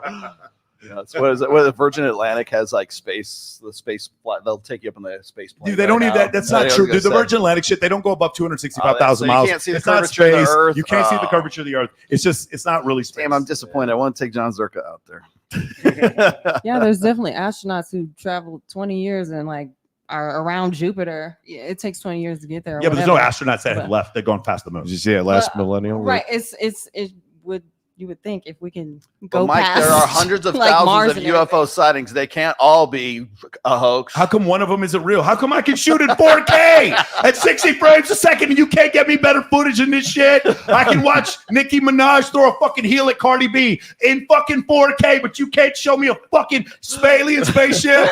Get a life. Get a fucking life. Fix your fucking business. You have a dry dick and you're fucking poor and you're sitting there telling me about aliens. You're a loser. Sorry, my bad. I apologize. It's too much caffeine. Proto molecule. All right. Rational Redneck, can we start a GoFundMe to get Michael on a spaceship with a flat earth? I tried. I actually tried to do that with John Zerka, but he No, John Zerka. We were going to talk about flying over the South Pole. Oh, that's right. But like, there's no way they're going to let us do because they, their whole religion would get. This is the best part. Yeah. Okay. Before we go, because we're running out of time here, ladies. Do you believe in astrology, in tarot cards, UFOs, ghosts, or any other such thing? Name your poison. Anybody here believe in astrology? Yes, all You do? What's that? All of the above. All of the above. Yeah. Okay. Chakras, vibes, auras. It's an art. Wait, do you Auras, auric? Okay. It's more like an art form than a science. I agree with that. If you want to say that's an art form, just like I used to watch Hulk Hogan and the Ultimate Warrior fight, but I knew they were really friends. was art. And it's totally fine. But I don't believe I didn't believe they fucking actually hated each other. I didn't believe that, right? I understand the Dallas Cowboys are just a story I tell myself. They don't really give a fuck about me. I understand that. If you start thinking Libra is real, then that's when I think you have a problem. You know what I love is women complaining that they're not involved enough in science, technology, engineering, mathematics. And yet they believe in astrology. What the fuck am I supposed? I'm supposed to hire you? You don't even believe in real physics. Astrology? What's your poison? Honestly, it's hard to say because I'm not really into, zodiac or anything like that. I mean, like, I feel numerology. I don't know. I don't think so. No, not really. Like, I'm not gonna be like, oh my god, what's your sign? Mhm. Oh, you're this, you're that. Like, I don't know. What I don't about think so. crystals? Brazilian power crystals. You believe it? God, do I have a crystal No, for you? I don't think so. No. No, you're not into it. Wow, No. you're like one of the first. Well, I know what you're gonna say. Tell me what you think. All of the above. Astrology. Fuck no. Let's go Hell astrology. no. Astrology. Absolutely not. No. Zero. No. Again, I have a degree. Wait. No, you're Christian. So enneagrams. I'm sorry. Enneagram. You know what enneagram is? See, Christian I don't even know what that is. I don't even know what that is. So, well, when chicks are young or dudes are young, we hear about astronomy and we study it. But like after a while, when I was young, I realize it's bullshit. It's like describing all of us in our day, what our day can be, and like, oh, you might get a challenge. Like it's just everybody. So you find out that astrology is kind of bullshit. Like, no offense to anyone who believes in it, but there are constellations, and people in the past have plotted the constellations. However, the astrology predictions are very, it's open range so that it can fit any person. So you figure that out, when you become very analytical. So Frenchie, what's that? What's your groove? I believe in all of the above to a certain extent. Like, I'm not the type to ask you, like, oh, what's your 5th house? What's your sun, moon, rising? I don't give a shit about that. I only believe in astrology just because there's some people that are so much alike, their traits, and they all just so happen to be the same zodiac sign. So that's as far as I'll go with believing in astrology. Tarot cards, I don't believe in it. I feel like people look at it on YouTube and they just think they're this fucking wizard or something. Right. I can believe in it in a sense. Mediums, I feel like that's the same thing. There's some mediums that I could really believe in because I'm very spiritual. Ghost, paranormal activity, completely believe in all of that. So all of these kind of go in its own certain ways to an extent, but yeah. Would you ever use a Ouija board? Hell no. No. Better not. No? Because why? Why would you never use one? Because I watch Paranormal Activity. I don't care to mess with Satan it. runs the board. Do you believe that you could like unleash like infernal powers from the dark places? Not necessarily, but I just don't care to Risk aversion. dabble or tamper in something with such like negativity. Laplace's wager, Descartes' wager. I forgot the guy's name. Does a Ouija board necessarily have to be negative? Can't you just talk to your dead grandma and say, no, how's it going? It's demonic. 100%. Are we sure about that? Absolutely. 100% demonic. Malice is on the other side. I can't wait to die, man. It's gonna be great, man. It's gonna be such a party. All right, so the people who said they believe in astrology, what's my sign? Are we taking a vote here? Yeah, you got to get one try. You got one try. We each have one. Mm-hmm. Cancer. You're very analytical. We're just gonna go with Leo. We're very analytical. You must be a Leo. That's something a Sagittarius would say. I am a Sagittarius. Of course you're Sagittarius. Do you want to take a stab anyway? This is. Do you even know the astrological sign? This is a wild guess. Just an Aquarius Mm. or Sagittarius. Wow. Well, you don't know anything about astrology. Well, I know about it because I've studied it. I just know it's bullshit to me. That's all. Because okay, some bullshit. Okay. So, I say Leo. Leo? Yeah. God, you're all wrong. All wrong. It's still haven't though. Not one panel's got it right. No. Are you a hard worker? Capricorn. Yeah, that's debatable. Yeah. No. Aries. Yes, we finally got it. Someone got it actually. And I don't even know astrology. I did take about 7 tries. I'm psychic. The last time I pulled this shit was when we were at the old studio, and I think we had like 10 girls on here, and they all said they believe in astrology. And I'm like, okay, well then tell me what my sign. You're experts. Tell me what sign is. Not one of them got it right. It's not that easy. And there's only 12. So statistically, you should have like guessed it at some point. But the sun sign is just that's one theme. The astrology has to do with the whole chart and all the different elements. Oh, you have to know more about it. Right. Unless it's Vedic astrology, then it's different because that's all different. Except for the fact that all the astrological signs are 15 degrees off. Yeah. Because when they came up with those signs, it was 3,000 years ago, and the fucking said the Earth was in a different place. And they've also done millions of studies on these millions of studies on millions of people, and the correlation between all Libras is fucking zero. Yeah. There is no correlation between astrological signs and reality. Zero. There's nothing. Yeah. In fact, hold on. Before he gets this, in India, you can get a PhD in astrology, and there are people in the legislature trying to get rid of that because it is ruining people's lives. It is utter and complete nonsense. It is. Yeah. Sorry. I'm sorry. People want to tell me. I love this though. Yeah. It's okay. I mean, it's God, we should just do a dedicated show to just nothing but like shit crack. It's bullshit. Like even if it's Vedic astrology, whatever it is, it's bullshit. What you were talking about, the study of the stars, that's astronomy. That's a scientific study of the stars.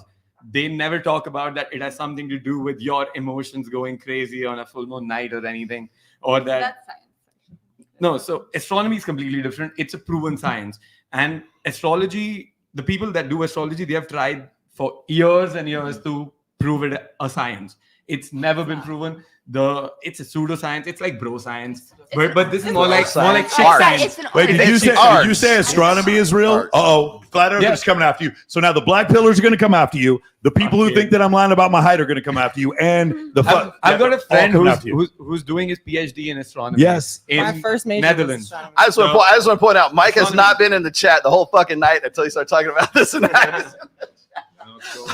When you get deep into the biblical text, astrology and tarot and all them crystals and bullshit, it's all witchcraft. So when you get into it, you'll find that literal witches in these days are going to practice all of these things. So and just like the Ouija board, even though they might not realize it, it's actually I need one now. summoning spirits that you actually can't see and you don't know who you're Mike, summoning around you. The next episode, can we get a Ouija board and like try it and see if it works? I'm not coming if you do. The only reason why I wouldn't do that is because I do have religious members of my family who would very much not appreciate me. Well, we could light candles and have a rosary. Although some people keep telling me that I'm wrong about this stuff. Hey, let's do another Twitter space next Wednesday. For all of you who do think that moon landing was fake, or any of this other stuff, I'm very well. It was very fun for me. I'm going to humiliate all of you next Wednesday. Okay, all right, sound good? Sounds good. Sounds good. Okay, let's go around. Let's go around the horn. No. What's the question? What do you think of the show? Oh, so did we get through all of them? I think so. Yeah. Oh, well, let's see. Do you want to go? You want to do another one? Hold on. Want to do one more? We got a few the funny ones. Yeah, the funny ones. I don't need to see any more sheep's asses. Yeah. God, you want to do that one? It was too much. Okay. I don't believe in ghosts. I don't believe in demons. I don't believe in Ouija boards and none of that bullshit. But I do believe aliens are here. Aliens get here, ain't shit you could do. Ain't nothing you could do. Nothing is gonna stop them niggas, man. He just ate this nigga's head off while this nigga was trying to get away. Then continue down to the elbows.